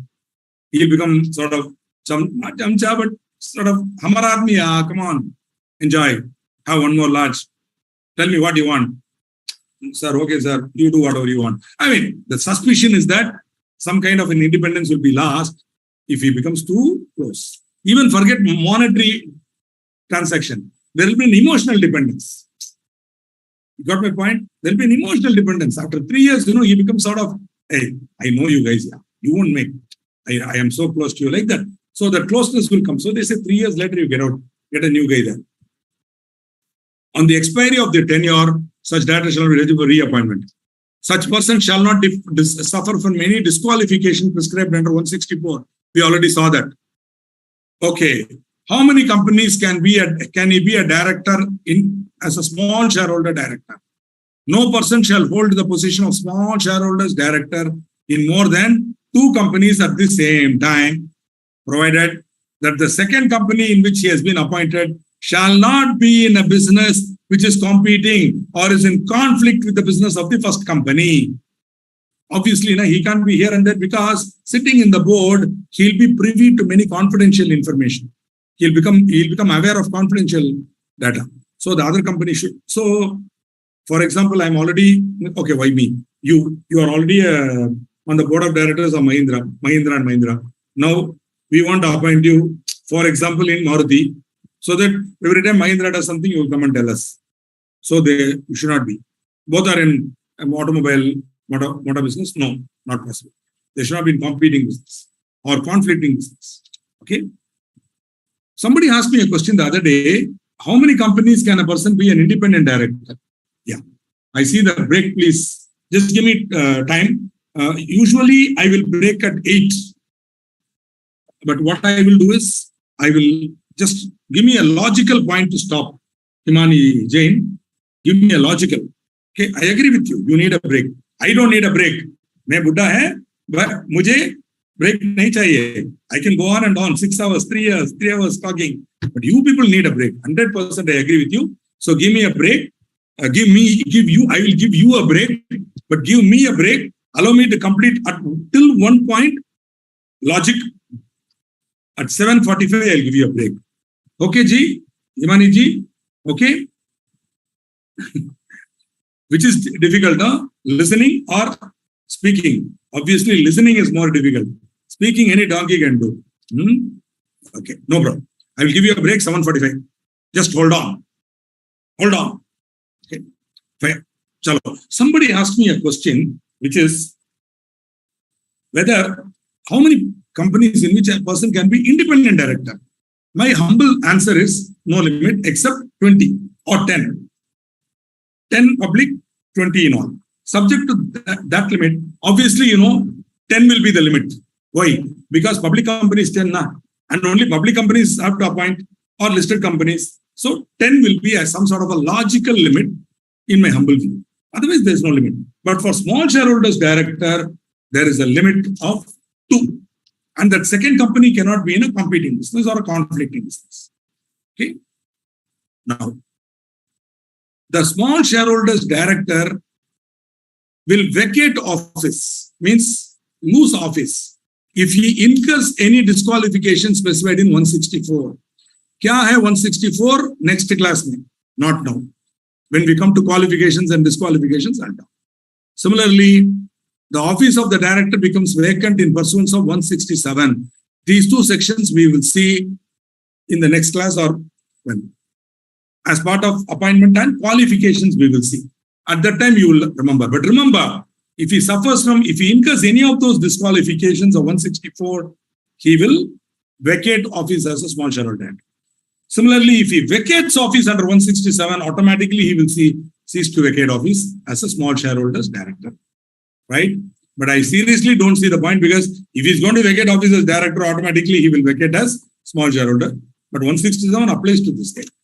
Or if the director ceases to meet the criteria of independence as provided in 149(6), any of those things he violates, then automatically he will vacate office. We already said that he cannot be in more than 2 companies. Similarly, just like the independent director has a cooling period, the small shareholder director also cannot be appointed in or be associated with such company in any other capacity, not even directly, any other capacity, either directly or indirectly, for a period of 3 years from the date on which he ceases to hold office as small shareholder director. Idea is simple. When he is a small shareholder director, he is independent, he cannot get anything. So during his tenure, he supports me. He puts chinker. Whenever I say something, he put yes, sir, yes, sir. So that at the end of that period, when he vacates or when his period gets over, I will make him a consultant and pay him some amount. He does nothing. Simply come, go, nothing. He'll get or expenses paid trip to Bahamas and all. Sorry, not possible for 3 years. For 3 years, he cannot be appointed or even associated with the company in any other capacity. So that there will be no temptation for him. Okay, is the point. Okay, I will continue. Will give me. No, this is a little tough topic. So before we go here, I will. This competing condition is not there for independent. Yeah, there is. It is not there. There could be a threat. So when you're appointing, but then remember, independent director will be in both. Yeah, there is a threat. There is a threat. The company has to protect itself. The company has to protect itself. Seriously, you're right, Soham. There is that such a similar condition could be prescribed for independent directors also. Though there is no limit, they can say, if you're going to become an independent director in more than one company, then new companies should not be conflicting or competing with the existing companies. It's a good idea. It's a good recommendation for a future amendment, right? But now, as of now, the law is like this. Wonderful. So we have a break for 10 minutes ke liye. So what I'm going to do is, now the time is going to be 7:42. So let's come back at 7:52, sort of 7:55 max. Okay? Good. Have a break. Come back. Nisarg ji, break. Nisarg ji, break.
Welcome back from a well-deserved break. Hope you had your cup of chai or whatever. Okay, incidentally, I'm now in a place called Madurai in Tamil Nadu. Okay, the last class I was in my hometown of Chennai. So I keep shuttling between these places because I have a branch here in Madurai. I have a house in Coimbatore. So sometimes you'll find me speaking to you from Madurai or Coimbatore or sometimes somewhere else. Okay, I travel a lot and I love to travel. So luckily, thanks to the pandemic or even before the pandemic, I lived in a location non-specific world. Even before the pandemic, my world was a location non-specific world. I could do whatever I wanted from wherever I wanted, thanks to technology and thanks to this. Pandemic made it, sort of obvious to everybody else, but this was very obvious to me and my team at my firm. About 5 years before the pandemic, we became location non-specific. I used to ask my people, where is your office? And they used to tell me, or rather they've been groomed to tell, my office is wherever I am, and I have a connectivity and a laptop and mobile. That's all. Okay, that's where my office is. Okay, is what it's the philosophy we live by. Similarly, who is the most important person in my firm? The client. Sorry, this is unnecessary, unwarranted. I will stop. Let us come to, I should not have even mentioned all these things to you. So, appointment of directors by the company in general meeting. We've seen appointment by board, appointment by small shareholders, and then appointment of directors by the company in general meeting. Now we come, very important, lot of numerical stuff. Okay, that's why I gave a break there so that you can come back. Soham, are you ready? Okay, and I'm not getting a lot of inputs from Mancharlaji. What happened? Not many questions coming from him. Just, I hope you are there and others. Okay, so going on. Now, retirement of directors by rotation. Friends, the law feels that directors should not become permanent. So they say, unless the articles provide for the retirement of all directors at every AGM, unless the articles provide for the retirement of all directors at every AGM, right, not less than 2/3 of the total number of directors of a public company. 2/3 of directors of a public company. Note kar dijiye. Okay, please. This is only applicable to public company, not to private company. So not less than 2/3 of the total number of directors of a public company shall be persons whose period of office is liable to determination by retirement of directors by rotation. So all public companies, okay, not less than 2/3 of the total number of directors will be those who are liable to determination by retirement. Means determination means termination. The office of a director will be terminated by retirement, not less than 2/3. Those 2/3, save as otherwise expressly provided in this act, will be appointed by the company in general meeting. So every once in a while, by rotation, not less than 2/3 of the directors of a public company will come up before the scrutiny of the members, and the members have to reappoint them. This is some kind of a protection for the investors, so that you have the right to not appoint. But then it's a hollow victory, because ultimately, that is why they gave an opportunity for small shareholders direct to come. Because after all, suppose this guy retires by rotation at the AGM, majority will win so they will reappoint him. So it's not a big deal. But at least, there's some kind of a check and some kind of a, shall we say, a sense of ownership, where those guys who are going to retire at the next AGM are liable, they will feel a little bound. Hey, see, ensure that things are fine like that. I mean, that's the idea. Okay. So, not less than 2/3 are liable to retire. The remaining directors, Friends, every word of this section is very important, or rather every phrase, not less than 2/3. Note it. Again, the remaining directors, they are not using the word 1/3. Please, if you are saying two-thirds are liable to retire, then 1/3 should be there. No. They say the remaining directors, in the case of any such company, shall, in default of and subject to any regulations in the articles of the company, also be appointed by the company in general meeting. So, if there are any provisions in the articles for permanent directors, etc., they need not be appointed. Suppose the members appoint them through the articles and say, you are appointed for 10 years, like that. Not possible, but other than that, this remaining fellows, not 1/3, remaining fellows are also appointed by the members in general meeting. Now, at the first annual general meeting of a public company held next after the date of the general meeting at which the first directors are appointed, and at every subsequent AGM, 1/3 of such of the directors, for the time being, as are liable to retire by rotation, shall retire from office. So not less than 2/3 are liable.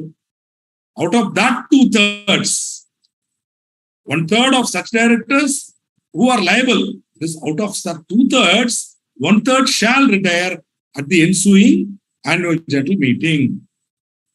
Suppose you divide by 3, because 1/3 means you have to divide by 3 now. And I already told you, when you divide by 3, you will get either 0.333 or 0.666. We already saw this for independent directors. Then, in case the number of directors retire is not 3 or a multiple of 3, then the number nearest to 1/3 shall retire. Nearest to 1/3. Got it? Nearest. That means if it is 0.666, then go up. Go up. That is nearest to 1/3. Now, if it is 0.333, go down. This is normal rounding off. So 0.333 will come down, 0.666 will go up. Whereas exact whole number 3, 6, 9, up 12, 15, 18, all exact. No problem. Okay. I'm going to give you a numerical example. So just hold on. I will explain to you with a numerical example. Just try to hold on and be with me. So 2/3 are liable. Out of the 2/3, 1/3 shall retire. Sorry, not less than 2/3 are liable. Out of that, not less than 2/3, 1/3 shall retire at the ensuing AGM. The remaining will be appointed by members. Okay, you can call them permanent directors and all that.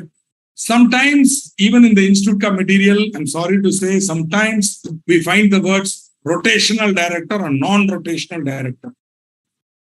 I will explain. I'm not comfortable with that terminology, as if the director is rotating and the other guy is not rotating. No. Okay. Always use the word directors who are liable to retire by rotation, directors who are not so liable.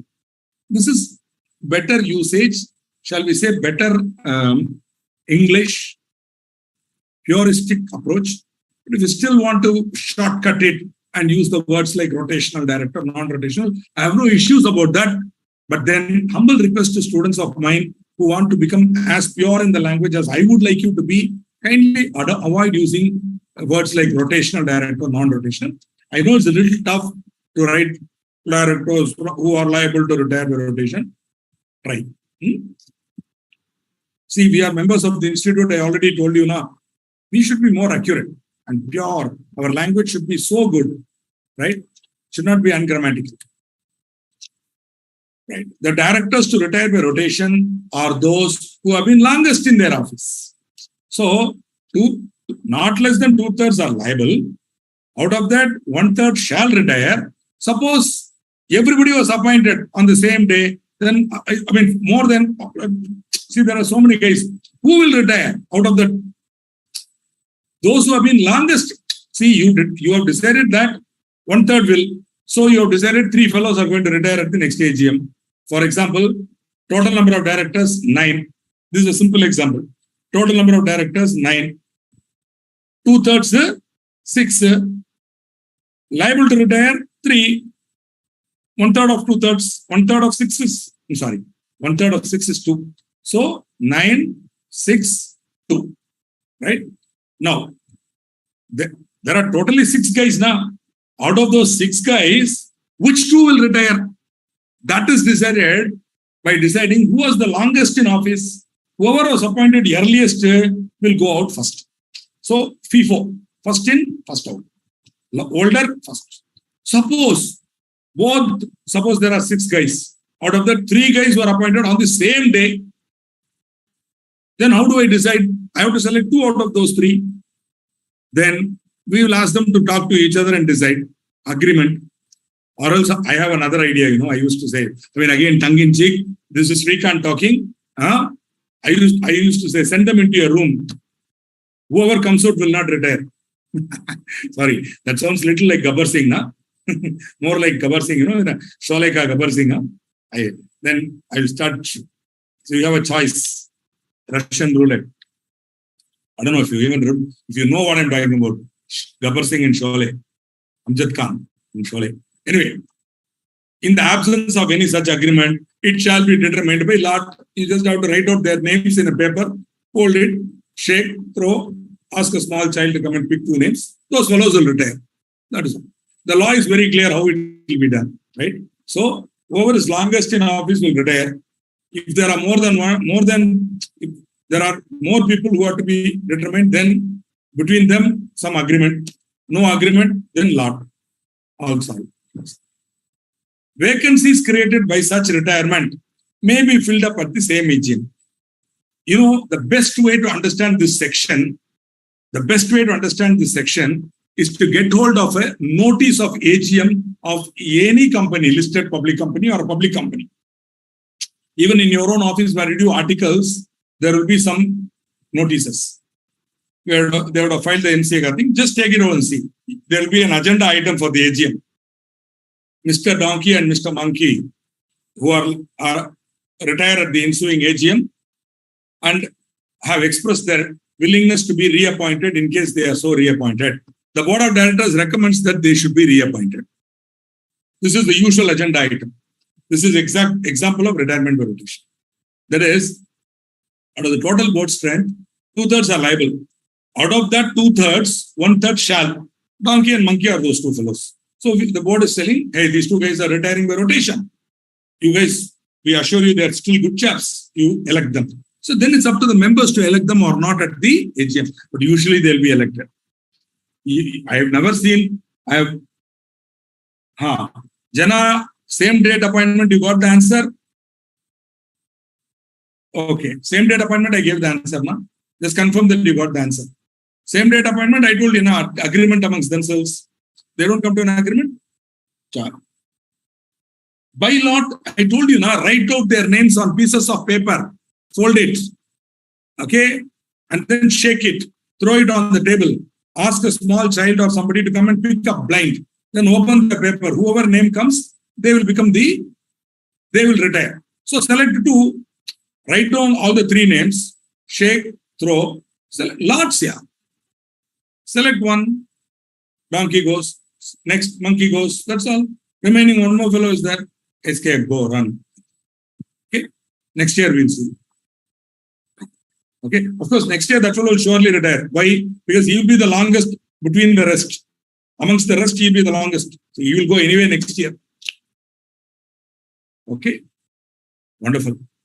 Now, actually, this is a very interesting section. And that's why I'm saying, you just go and take the notice of AGM of any listed or public company, you will find this agenda item will be there. And then go to the, just go and see in the director's report also, they will mention. I'm using this Donkey and Monkey just as a casual joke. Don't take it seriously. Really, directors are not like that. They are good people. Okay. For my classes, I use the word Donkey and Monkey. So you go there, they will say, Mr. Donkey and Monkey have served on the board. They are retiring by rotation. They are good people. Please reappoint them. Shareholders will blindly reappoint them. I've rarely found a director retiring. I have never seen one example where a director retiring by rotation was not reappointed. And in fact, it will be Just like that, nobody will even know that it happened in the AGM. Simply people will raise their hand. Whoever proposes, we hereby propose donkey will be appointed, monkey will be appointed. Raise, yeah, second, B passed. That's all. Khatam ho gaya. It will be over. And they will move on. But this is an opportunity for the members to not to reappoint a bad candidate, if at all they want to. So sort of it gives the opportunity to the members. Okay. Now, again, it also ensures that people will not sit on the board permanently.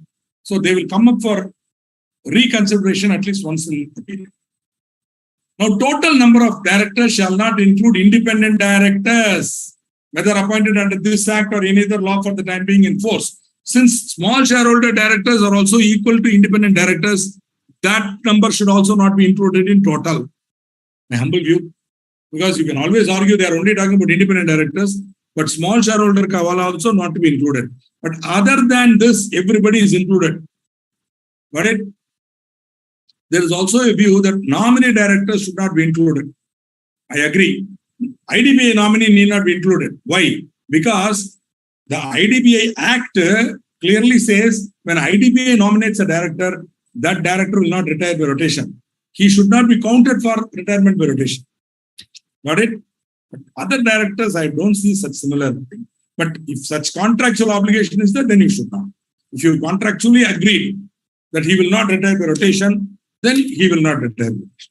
The contract is silent, then he will also be taken into account for calculating liable to retire by rotation. For calculating the 2/3. Then you push him into that remaining category. That's all you can do. Right?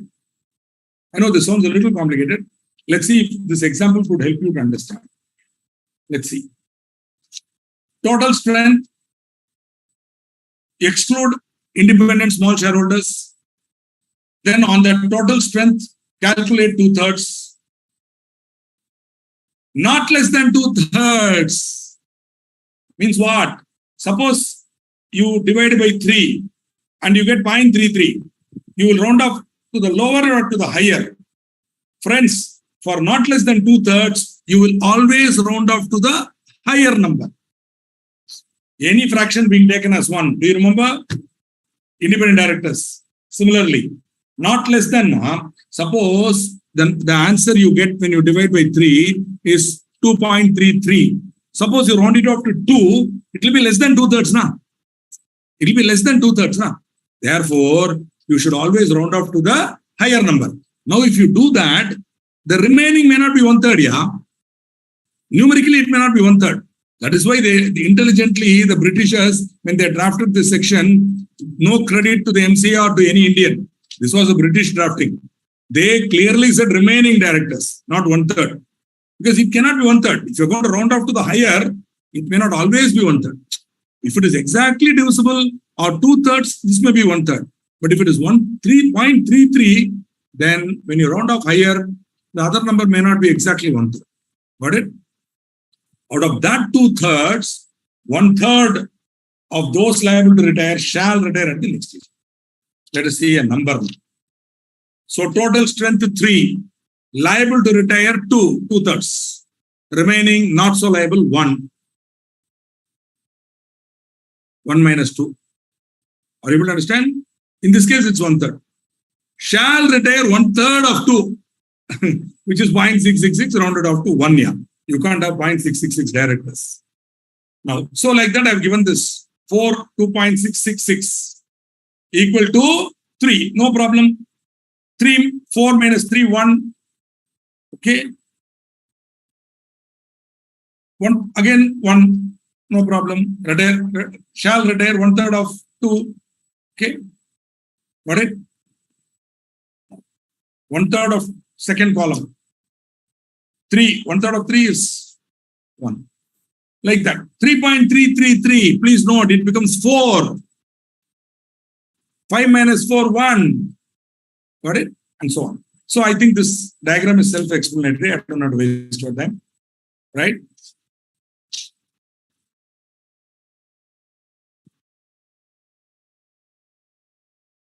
Sir, will the 2/3 be selected on the basis of periods in the office? No. 2/3 is a number that you calculate. See here.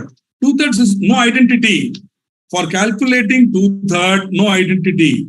For calculating 1/3, no identity. Once you decide the number 1/3, which is 1, 1, 2, 2, like that, to decide who are those two guys. For that only use longer in office. I able to understand? Samajh gaya na? So for liable to retire, why? It's only a number, Baba. There I won't go by. There I will use a totally different logic. There I will use common sense, which is up to you to use common sense. Okay, I will show you with this practical example. Yeah, it's only for calculation purpose. You calculate the number, keep the number in your hand. Now you decide who will be that. For that also, for calculating, okay, to answer your question honestly, 2/3 is not calculated based on longest in office. It is based on common sense. If you are the CFO of the company or the company secretary, you should also remember who is your boss. MD. Never forget that. And with that in mind, read this problem. The composition of the board of directors of Adekar Industries Limited is as follows. Mr. Vijay Adekar, MD. In fact, later on when I give a case study, maybe you might come across these Adekars again. Because in many of my case study problems, I include this Adekar family. This guy, Vijay Adekar, fictitious, no? Absolutely fictitious. IIT Madras, went on to IIM Ahmedabad, worked for some time, then came out, started Adekar Industries, manufacturers of automobile components, huge, beautiful company, went public, etc., etc. So some of you intermediate case studies, if you have gone through this Adekar story, you will find where he runs and company really grows, then the company goes public, goes for all sorts of blah blahs. Now today, this is Adekar Industries Limited. And Vijay Adekar is the MD. Mrs. Vimla is also a whole-time director. Mr. Vikram, the first son of Vijay. They also have another son. Okay, Vimal is there. Okay, but they not a director here. In the story, he will come. So Vijay, Vimla, and Vikram, right? Then they are the whole-time directors. Vijay is the MD. Later on, when we come to managerial remuneration, again I'll bring the Adekars back. Don't worry. Then you have some other directors. Mr. Palekar, Mr. Narekar. I think somewhere there seems to be a lot of link with which state. Okay. Check it out. Because I had a lot of these guys who are my friends in Mumbai. I used to have a lot of friends. Adekar, Altekar, Palekar, Narekar, and all that. So Palekar, then Mr. Narekar, then Shinde, and Srinivasan. Okay, don't worry about the names. Look at the dates on which they were appointed. Very important. Okay, 2018, 18, 19, 19. Then we have one lady, Mrs. Malati Jayaraman, possibly a consultant or somebody highly intelligent. Must have been a good friend of Vijay once upon a time. So she is appointed here, 39, 2019. Then we have Mr. Vagmare. Now, Vagmare was appointed on 31/12/2019 in the casual vacancy created in the post of Mr. Balekar, who was appointed on 39/2017. Balekar, hopefully he resigned. Let's not say he died. He resigned. And Balekar's casual vacancy, which was on 31/12/2019 or before, they appointed Vagmare to fill Balekar's casual vacancy under 161(4). This guy, Balekar, the original fellow, was appointed on 39/2017. Please note, he was the earliest appointee in this group. And one more thing, these guys, right up to Vagmare, are not independent. In addition to these guys, the company also has 5 independent directors who are all appointed on 39/2017. And as if this is not enough, there is one Mr. Narsimhan, the proverbial chameleon is also there from or possibly he has been nominated by the small shareholders. So he is the director representing the small shareholders. Okay, what a fantastic board. Huge board. Huh? Hey, let's count it. It's more than 15. Some of you would be smart now. You will be counting now. 1, 2, 3, 4, 5, 6, 7, 8, 9.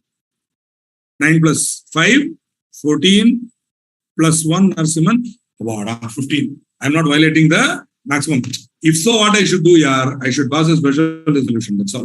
Okay. Now moving on. Calculate and tell me. Let's see. Give me an answer.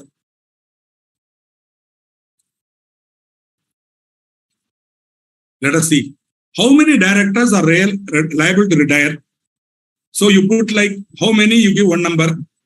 Liable to retire, one number. Shall retire, another number. Who shall retire, two names or whatever, no, not two, whatever number you get. Once you determine the number who shall retire, you should tell me who will retire or who shall retire. I shall give you a little time to calculate and tell me.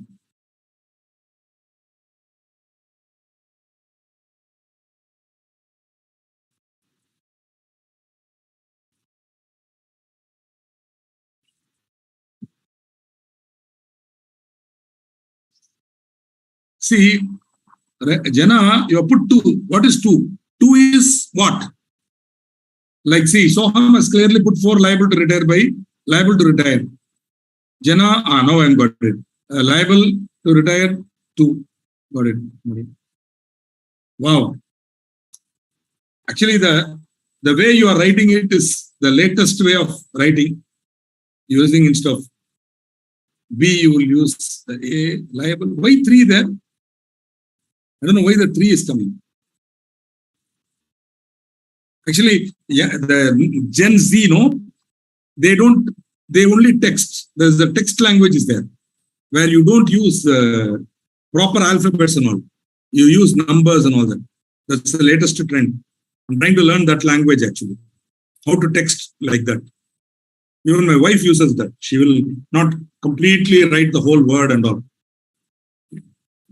Of course, I'm not very comfortable about that. But what to do? The only way to, keep young in this world is to learn new things continuously. 10 liable to retire, 4 shall retire. Wow, correct. Correct, Soham. 15, 2/3 of 15 is 10. Correct?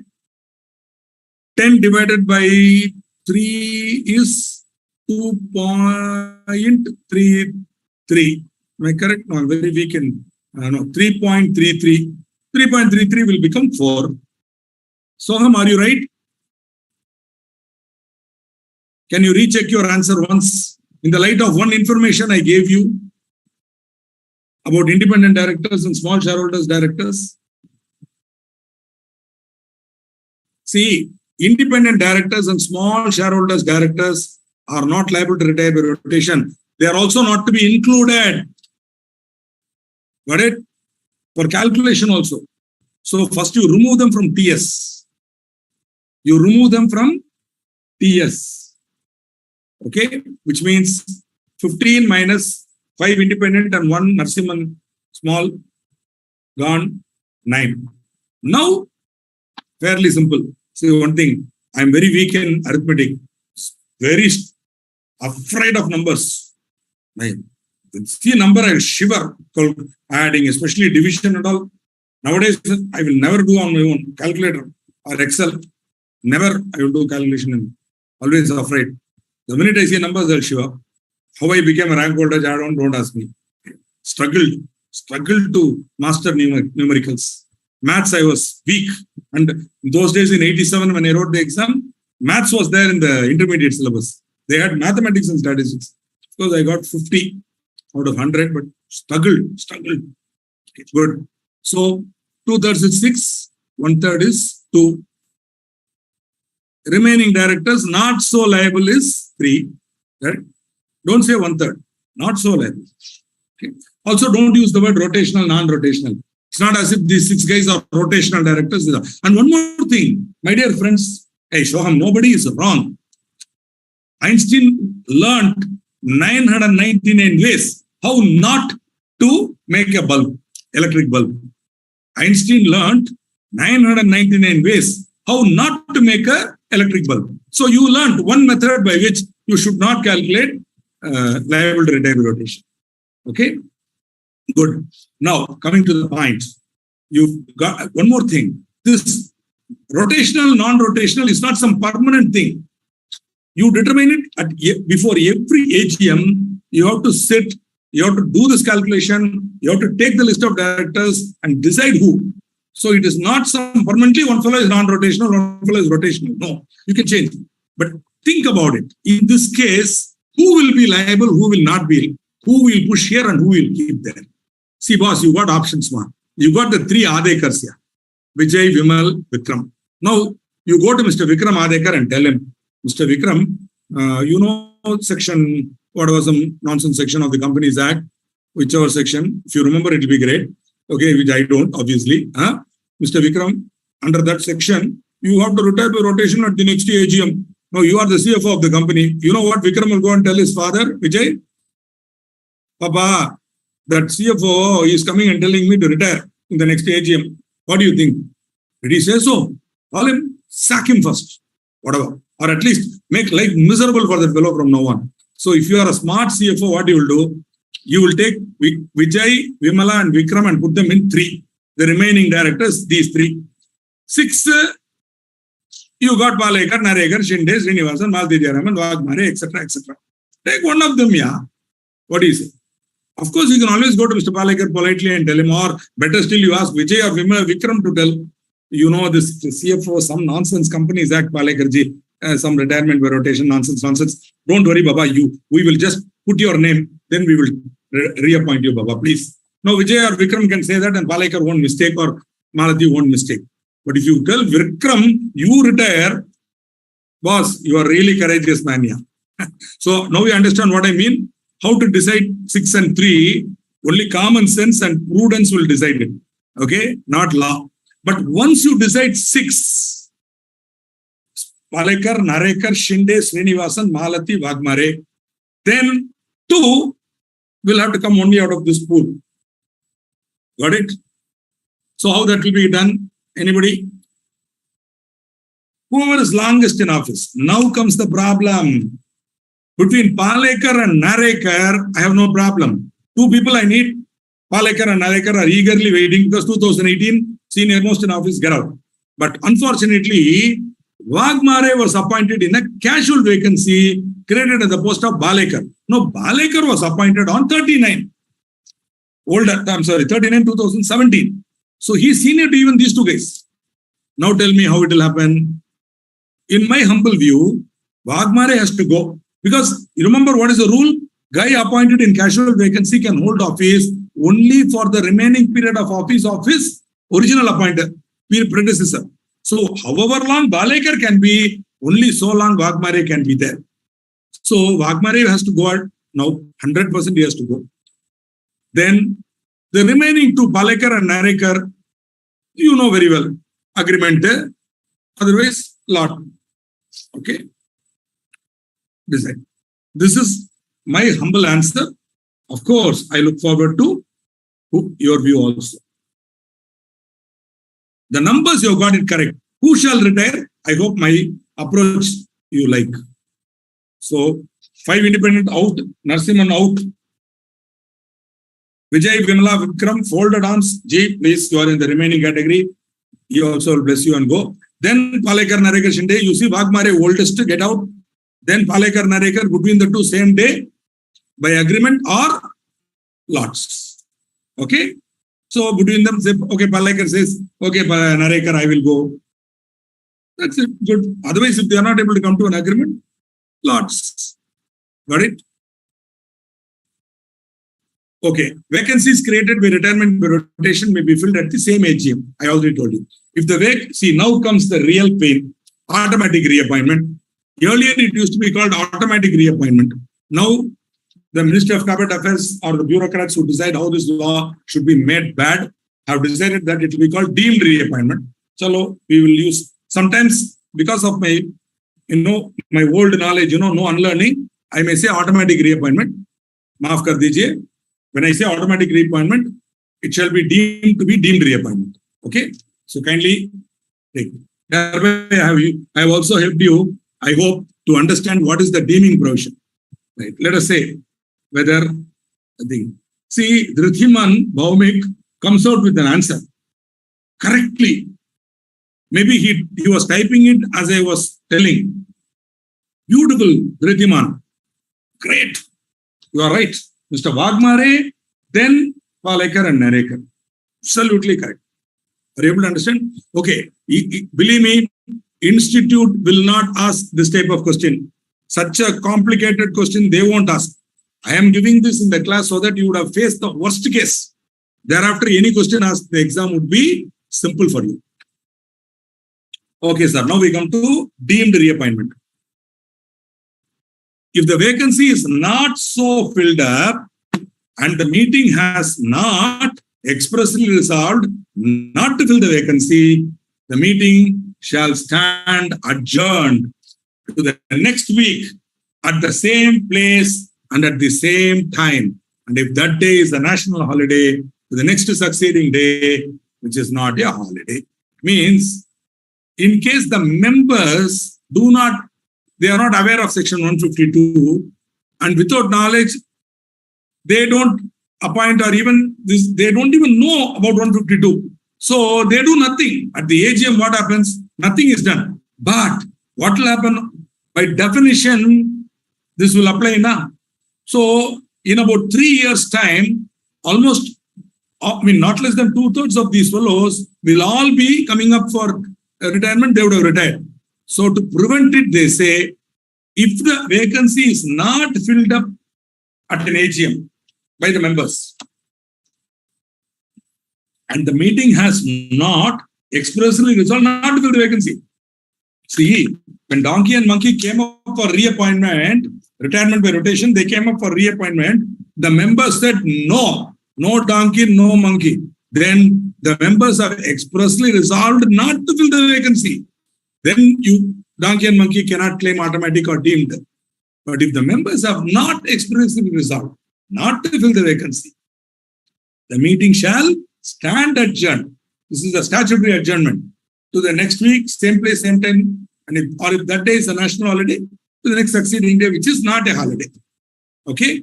If at the adjourned meeting also the vacancy is not so filled up, and the meeting has not expressed resolved not to fill the vacancy, the retiring director shall be deemed to have been reappointed at the adjourned meeting. Idea is to protect the director. See, by these fellows in that lack of knowledge of the law, the director should not lose his office. So, if nothing is done, he will be automatically reappointed. Got it?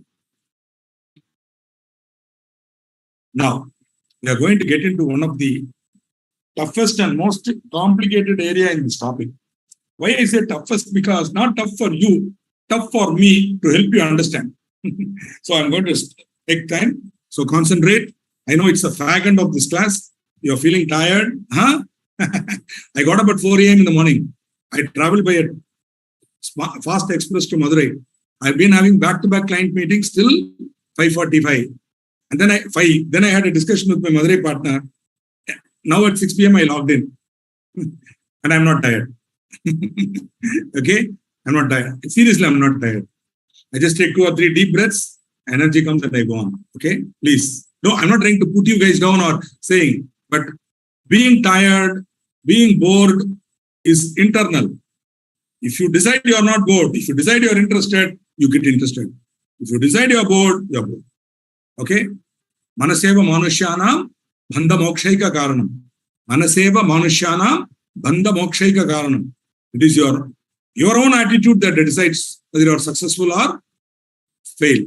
Whether you are bound, bandha, or moksha. Whether you are liberated, it is in your hands. Okay, not in your hands. Manaseva, in the mind.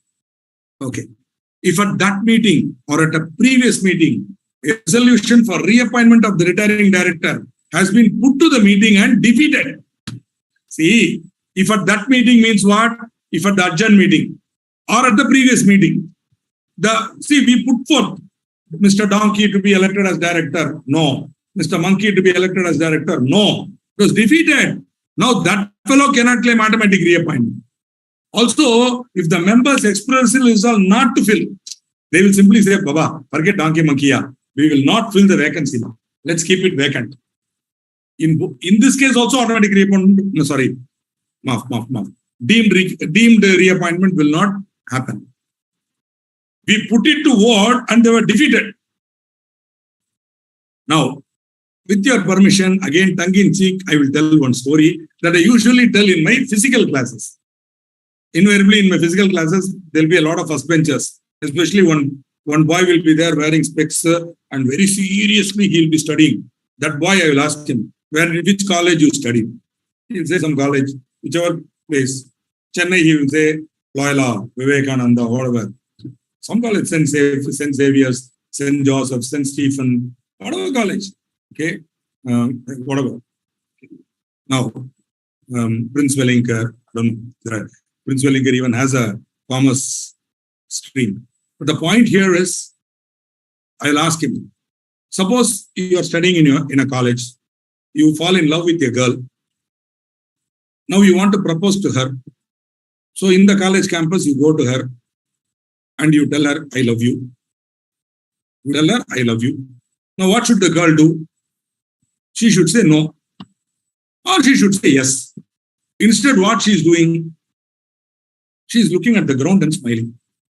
Nothing. She's simply keeping quiet, looking at the ground, and then sort of rubbing her toe against the sand and smiling at you and then running off. What does this mean here? Has she said she loves you? No. Has she said she does not love you? No. She has not expressly told you that she does not love you. Therefore, she loves you. That is the logic of the section. Please, that is the logic of this section. Sorry for the possibly, what do you call it? Anyway, nobody, in my code of ethics as a chartered accountant, I read it. Nowhere it is said a chartered accountant should not have a sense of humor, or that a chartered accountant should not laugh or smile. Please, sometimes jokes are there and we are entitled to enjoy. So the girl has not expressly told you that she does not love you. Therefore, she loves you. So, but then you also should be very careful. So what you tell her, look here, same time, same day, next week, or if that day is a public holiday, the next day, because college won't work on that day, if it's a national holiday. So on the next succeeding day, which is not a holiday, I will come to the same tamarind tree or gulmohar tree. You will also come.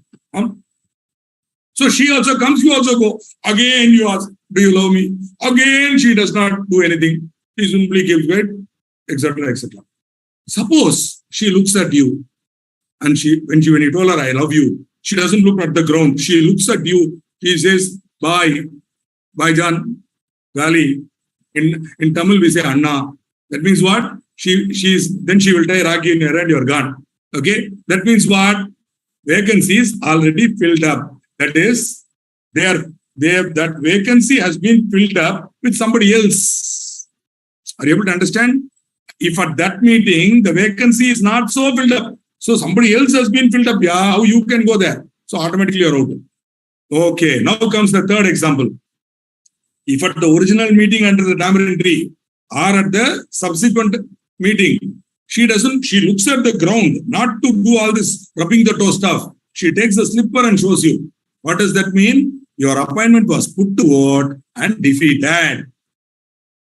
Are you able to understand? In these three cases, you cannot claim deemed reappointment. I told it. Of course, my slide says automatic. My God, how it's difficult to unlearn, Anyway, you remember, you should not write automatic. You should only write deemed. Okay. Now, if the retiring director expresses unwillingness, that is okay. He himself has given a resignation. He doesn't want to continue. Chalo, get out. If he is not qualified or is disqualified, he is coming up for reappointment. He has to give his consent. Now he says, hey, I'm not qualified here, or I'm disqualified. Then, sorry. Okay, you got it? If a resolution, whether special or ordinary, is required for his appointment or reappointment in virtue of any provision of this Act. For example, the Act says a director should be appointed only by special resolution or ordinary resolution. Then such an appointment you cannot do by deeming. But I don't see any section in the Act where a director appointment requires special resolution. I have not seen. If you can think, tell me. Now, the next point, that is, we saw 4 now. 5. Section 162 is applicable to the case. What is this Section 162? Why it is applicable to the case? My God, if somebody reads only the bare act, there's nothing he will understand from the words. Therefore, I will clarify. So to understand this, you have to first know what is 162. So to understand this, you should know 162. Therefore, let me explain Section 162. Section 162 talks about appointment of directors to be voted upon individually. Now, let me take my donkey monkey example. At the ensuing AGM, I want to appoint donkey and monkey as directors. Now, donkey is a popular candidate. Though it's slightly idiot, he's popular. Monkey is a crafty fellow. He's an unpopular candidate. Now, I'm a smart guy. What I do, at the meeting, I say, propose that Mr. Donkey and Mr. Monkey be appointed as directors of the company. Such a resolution is put. Now, there's an ordinary member there, and from the uneducated fellow like me, he doesn't know anything about all this, 152, blah, 160. So, he simply knows what to do, blah, I don't want monkey, but I want donkey, I don't want monkey.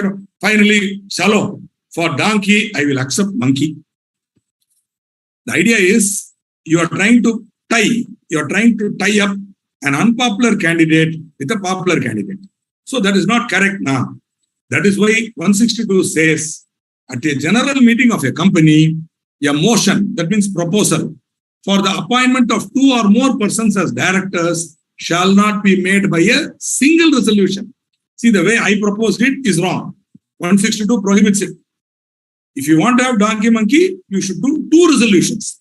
In a single resolution, you cannot propose more than 2 directors. 2 directors or more, 2 or more cannot be proposed in a single resolution. So, what I should do? I hereby propose Mr. Donkey. Favorable. I hereby propose Mr. Monkey. No, get out. So, this gives the freedom to the shareholders. Now, all this 162 blah and all you are learning. As I told you, ordinary Aam Aadmi coming from remote, interior Bihar, interior, I'm coming from Madhya Pradesh, Bahavra. I don't know all these things here.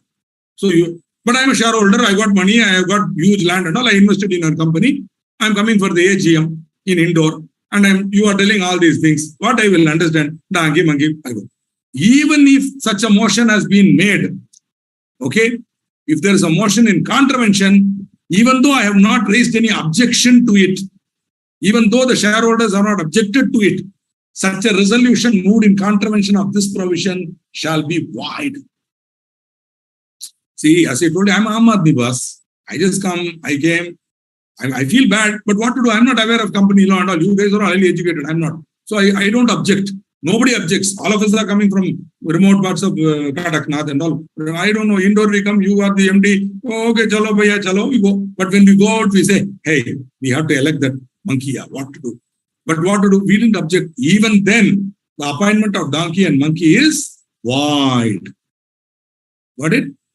Now, I'm telling the story not to think, but to give you some, what shall I say, example.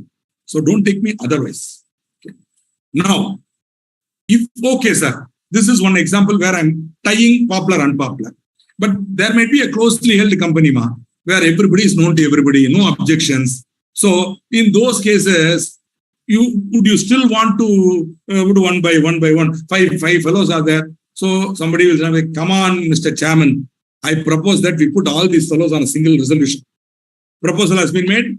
Now the chairman seconding will happen. One more fellow will stand up. Absolutely. Well, let's select all these buggers in one resolution. Now that resolution is put to vote. Now the resolution should be passed without any vote being given against it. No member in the AGM should be against it.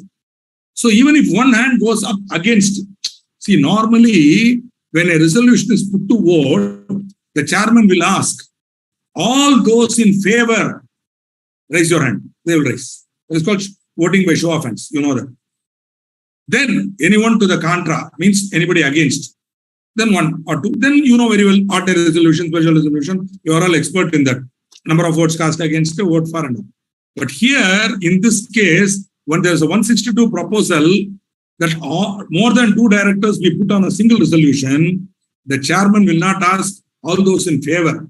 He will ask, gentlemen, a proposal has been made for electing all these 5 people in a single resolution. Seconded, I hereby put it to vote. Anyone to the contra?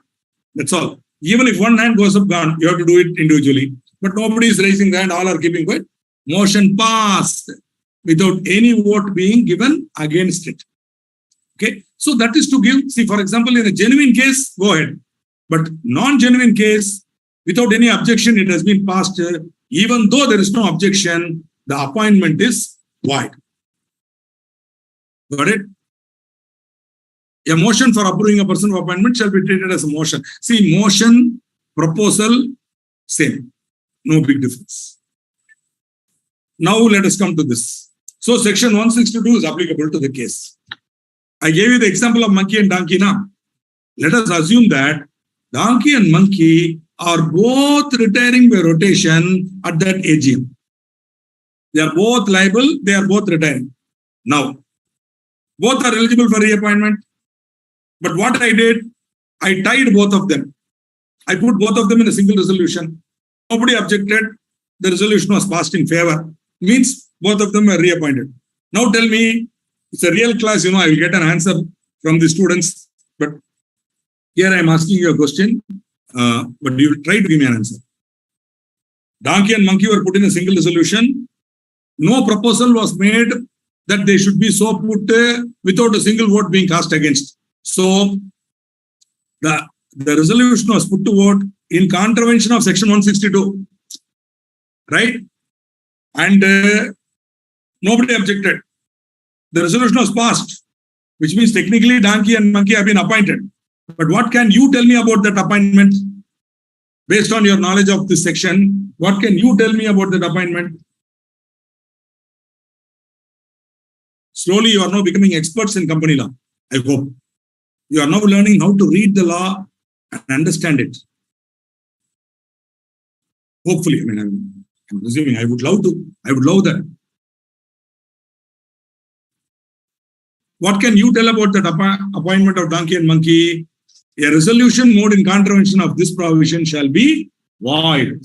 Absolutely correct, Preeti. The appointment is void. Thank you. Now come to the point where a resolution appointing a director is passed in contravention of section 162 by appointing more than one director on a single resolution, it shall be void. Appointment which is void would create a vacancy in the post of the retiring director. Now, think about it. Donkey and monkey can stand up and say, hey, look here, both of us are retiring directors.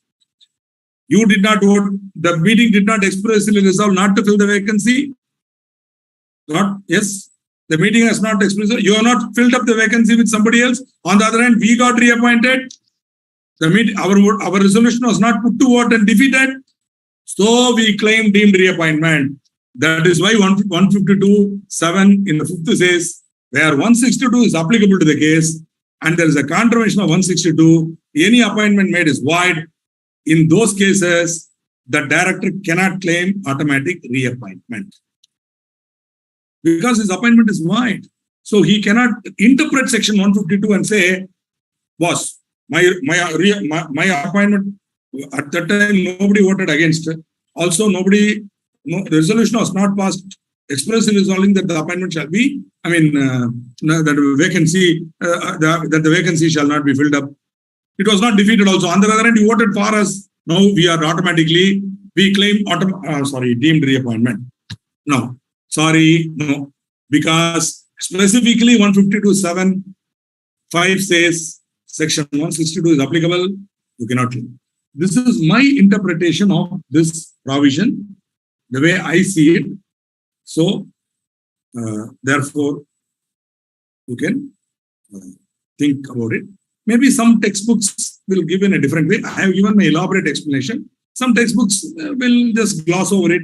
Many times the people who have read this section themselves have not applied their mind. And sometimes some books will blindly say section 162 is applicable to the case and go and leave it to you to ponder what does it mean and all. Right? So this is my humble view and all. And so I have words like void ab initio, wonderful. So you can say void ab initio. Void is also okay. No need to ab initio. Ab initio means from the beginning. You can say that, but no need. Now, one more situation could be there, where if the original AGM could not be held for want of quorum and the meeting was adjourned, such a meeting is not a meeting in the real sense. See, if you remember, when you studied meetings, we saw meeting could not be held for want of quorum and things like that. Then, where such a meeting is adjourned, then that means, see, the original meeting could not be held for want of quorum. Yeah, such a meeting is not a meeting at all. Therefore, that is being adjourned for want of quorum. Now, the retiring director cannot claim deemed reappointment by saying, the meeting got adjourned, original meeting, blah, blah. No, I was not, no, the express resolution not passed, nobody was appointed, blah, blah, blah. Sorry, the original meeting was not a meeting at all. It did not have a quorum. For want of quorum, it got adjourned. At that adjourned meeting, you cannot claim automatic reappointment. This was decided in a case called Cardamom Marketing Travancore Limited versus N. Krishna Iyer. Okay. Now, the word retiring director means a director retiring by rotation. Now, connect this with additional director. There we saw additional director is not a retiring director. Means an additional director also will vacate office at the AGM, at this next AGM. He cannot claim automatic reappointment or deemed reappointment. He cannot. Only a director retiring by rotation is a retiring director. An additional director is not a retiring director. Now are you able to connect? See, the problem with Companies Act, it is not a sequential law. Unlike the Contract Act, if somebody reads the Contract Act sequentially by the section number, they will actually understand it clearly. Beautifully, they will understand. Great, Lord Macaulay. But Companies Act is not such an enactment. It jumps. So unless you correlate sections, you may not be able to appreciate this law. Now, finally, appointment of directors by tribunal. Directors may be appointed by tribunal where an application is made for prevention of oppression and mismanagement. I told you now. So even a private company, tribunal can appoint. To answer an original question very clearly, under section 242(2)(k), which I hope maybe I will take or some other faculty will take, we will cover it. We will also again tell you, as in order to give relief for oppression and mismanagement, the tribunal has the power to appoint such number of directors as may be required by the tribunal to report on to the tribunal. In those days, the section read 402 read like this: the power of the tribunal to appoint such number of persons to effectively safeguard the interest of the company. Beautiful words. Here they have not used that. They said, who may be required by the tribunal to report to the tribunal. So they are actually reporting. They are representing the tribunal. So these are appointed under 242(2)(k). Now, such directors cannot be removed by the members under section 169.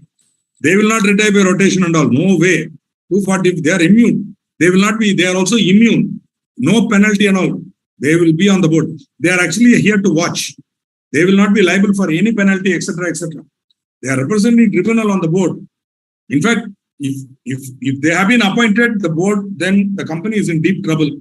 In case 242(2)(k) appointment of directors has been made and you are the CFO of such a company, my humble suggestion, please take your CV, your biodata, and update it in LinkedIn. Start looking for your new job. Possibly this company is not going to survive. They are already out because there is a fight between management. Unless you are very strong with the ruling party, that is the guys who are controlling, even then it's a dangerous game. Don't play it. Get out and go to a more professionally managed company and be better off. I mean, this is common sense.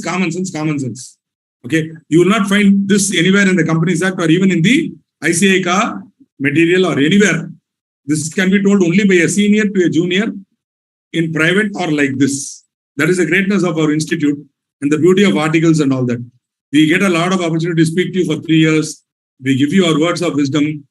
35 years of practice experience can be transferred in 3 years to my article clerk. If he is willing and able to learn, if she is willing and able to learn. If not, they will learn by their own mistakes. That's all. We come to DIN, Director Identification Number. Okay. I may not be able to cover this topic fully today, but I will do my best. Not possible, but I will cover it. Let's go on till 9 and stop. DIN. What is DIN? DIN means an identification number allotted by the central government to any individual intending to be appointed as a director or to any existing director of a company. Because when the new law came, there were many fellows who did not have DIN. So these fellows also now have to apply compulsorily and get DIN. So DIN, the DIN obtained by the individuals prior to these rules, under the old law, that is also valid DIN. You saw that now when we talk about pre-appointment formalities for appointment of them.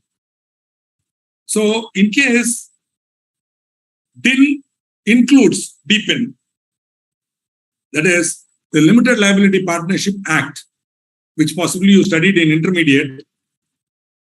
I don't know whether you studied it in intermediate. Maybe you studied it in foundation. Seriously, I don't know. Maybe one of these courses, whatever. There you would find there's something called Designated Partnership Identification Number. That DPIN is, so wherever there's a reference to DPIN, DIN, it includes DPIN also with regard to LLP. Because LLP also comes under the MCA. No. So if you want to be appointed as a director, you have to make an application for allotment of DIN. Okay. Central government may prescribe any identification number which shall be treated as DIN. As of now, you have to have a DIN only. They have not prescribed any other identification number. Sometimes they may have some other application.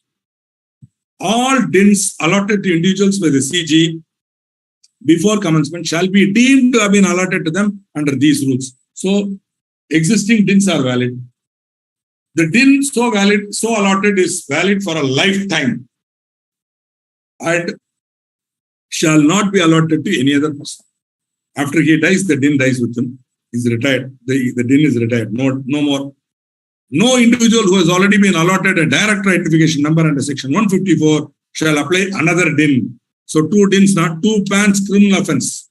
Applying for 2 Aadhaar numbers, 2 PANs, permanent account number, 2 DIN, criminal offense. That is somebody trying to do that is trying to create false identity. Only a criminal will do that. So it is an offense under section 155. Now, so Mr. A wants to be appointed as director of ABC Limited. He does not have DIN. What to do? You have to apply. Correct? You have to apply for DIN to be made in form DIR 3. It should be signed and submitted electronically. Means you should first get a digital signature certificate. Then using the DSC, you should upload the form DIR 3. Not you. You will either give it to a company secretary or you will come to my office and I will give it to a company secretary. So ultimately, this donkey job will be done only by company secretary, not by us. Okay. But they know how to do it. They will do it. Don't worry. Now, in case you want to incorporate a company. Now, the guys who come to you for incorporating this company are all new. They are new entrepreneurs. They've been working somewhere, so they don't have DIN. Now they want to incorporate the company quickly. So I can't go through this long-winded process of DIR 3, blah, blah. So what the ministry says, boss, here is a form called SPICE. There's a form called SPICE. You saw it in intermediate. For incorporation, there is an INC 32, incorporation 32 called SPICE. Okay. That SPICE form, you can apply for DIN for maximum of 3 directors in one form. So if you can go. So if you can incorporate a public company, freshers, along with the incorporation, they will also get a DIN. Fantastic. This is a really good thing. One point, because especially when somebody comes to me, they're in a hurry to incorporate a company and start. So, Shrikant, when can we have the company? No. You have to get a DIN. So now nothing. I just get all their KYCs, everything, blah. And then I tell them, go within 1 week, 15 days. Some guarantees are given. We make it. Thanks to SPICE. Okay, whatever it is, application goes. DIR 3 is to be accompanied by a photograph, proof of identity, whatever, PAN, driving license, best is passport, because it also becomes a proof of residence. But then still they want one more proof of identity, which could be your PAN, whatever, or Aadhaar, whatever, yeah, it's your choice. The board resolution proposing his appointment as director in an existing company. Okay. And a specimen signature duly verified. All this you have to put it. Which means unless you are being proposed for appointment as a director in an existing company, or you are a promoter of a company and you want to be promoted director, in these two situations, you go. So go make an application to central government by uploading. Then the central government should either allot DIN within 1 month and communicate to you. In case of defective or incomplete, then they will ask you to resubmit within 15 days. Okay.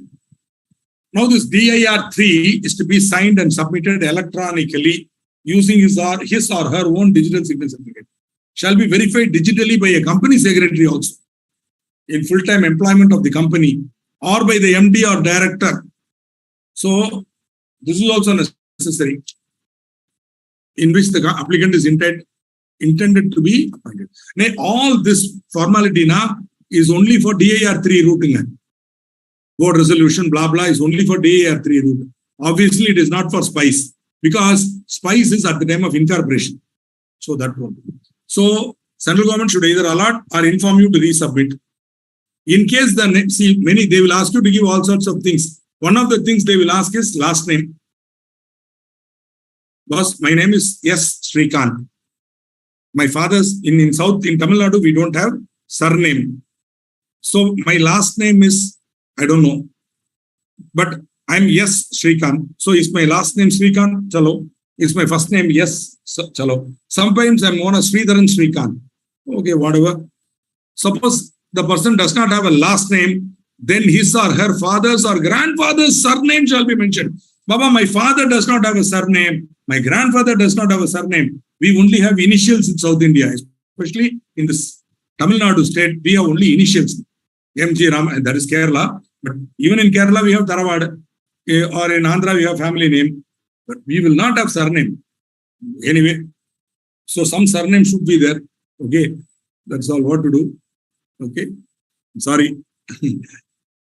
This is the unfortunate problem. That is why most of the South Indians who come north, they simply take on surnames like Iyer, Iyengar, like that. Say safely, Rao, like that. They take off Reddy and all they take safely as a surname.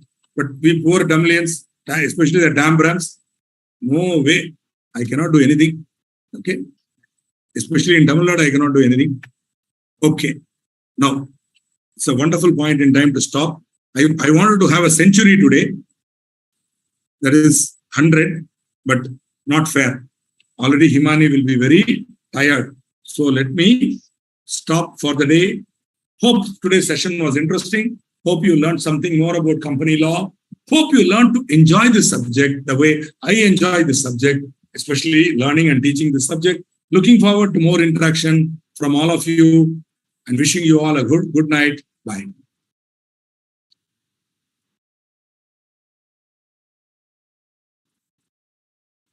Nizar, class over.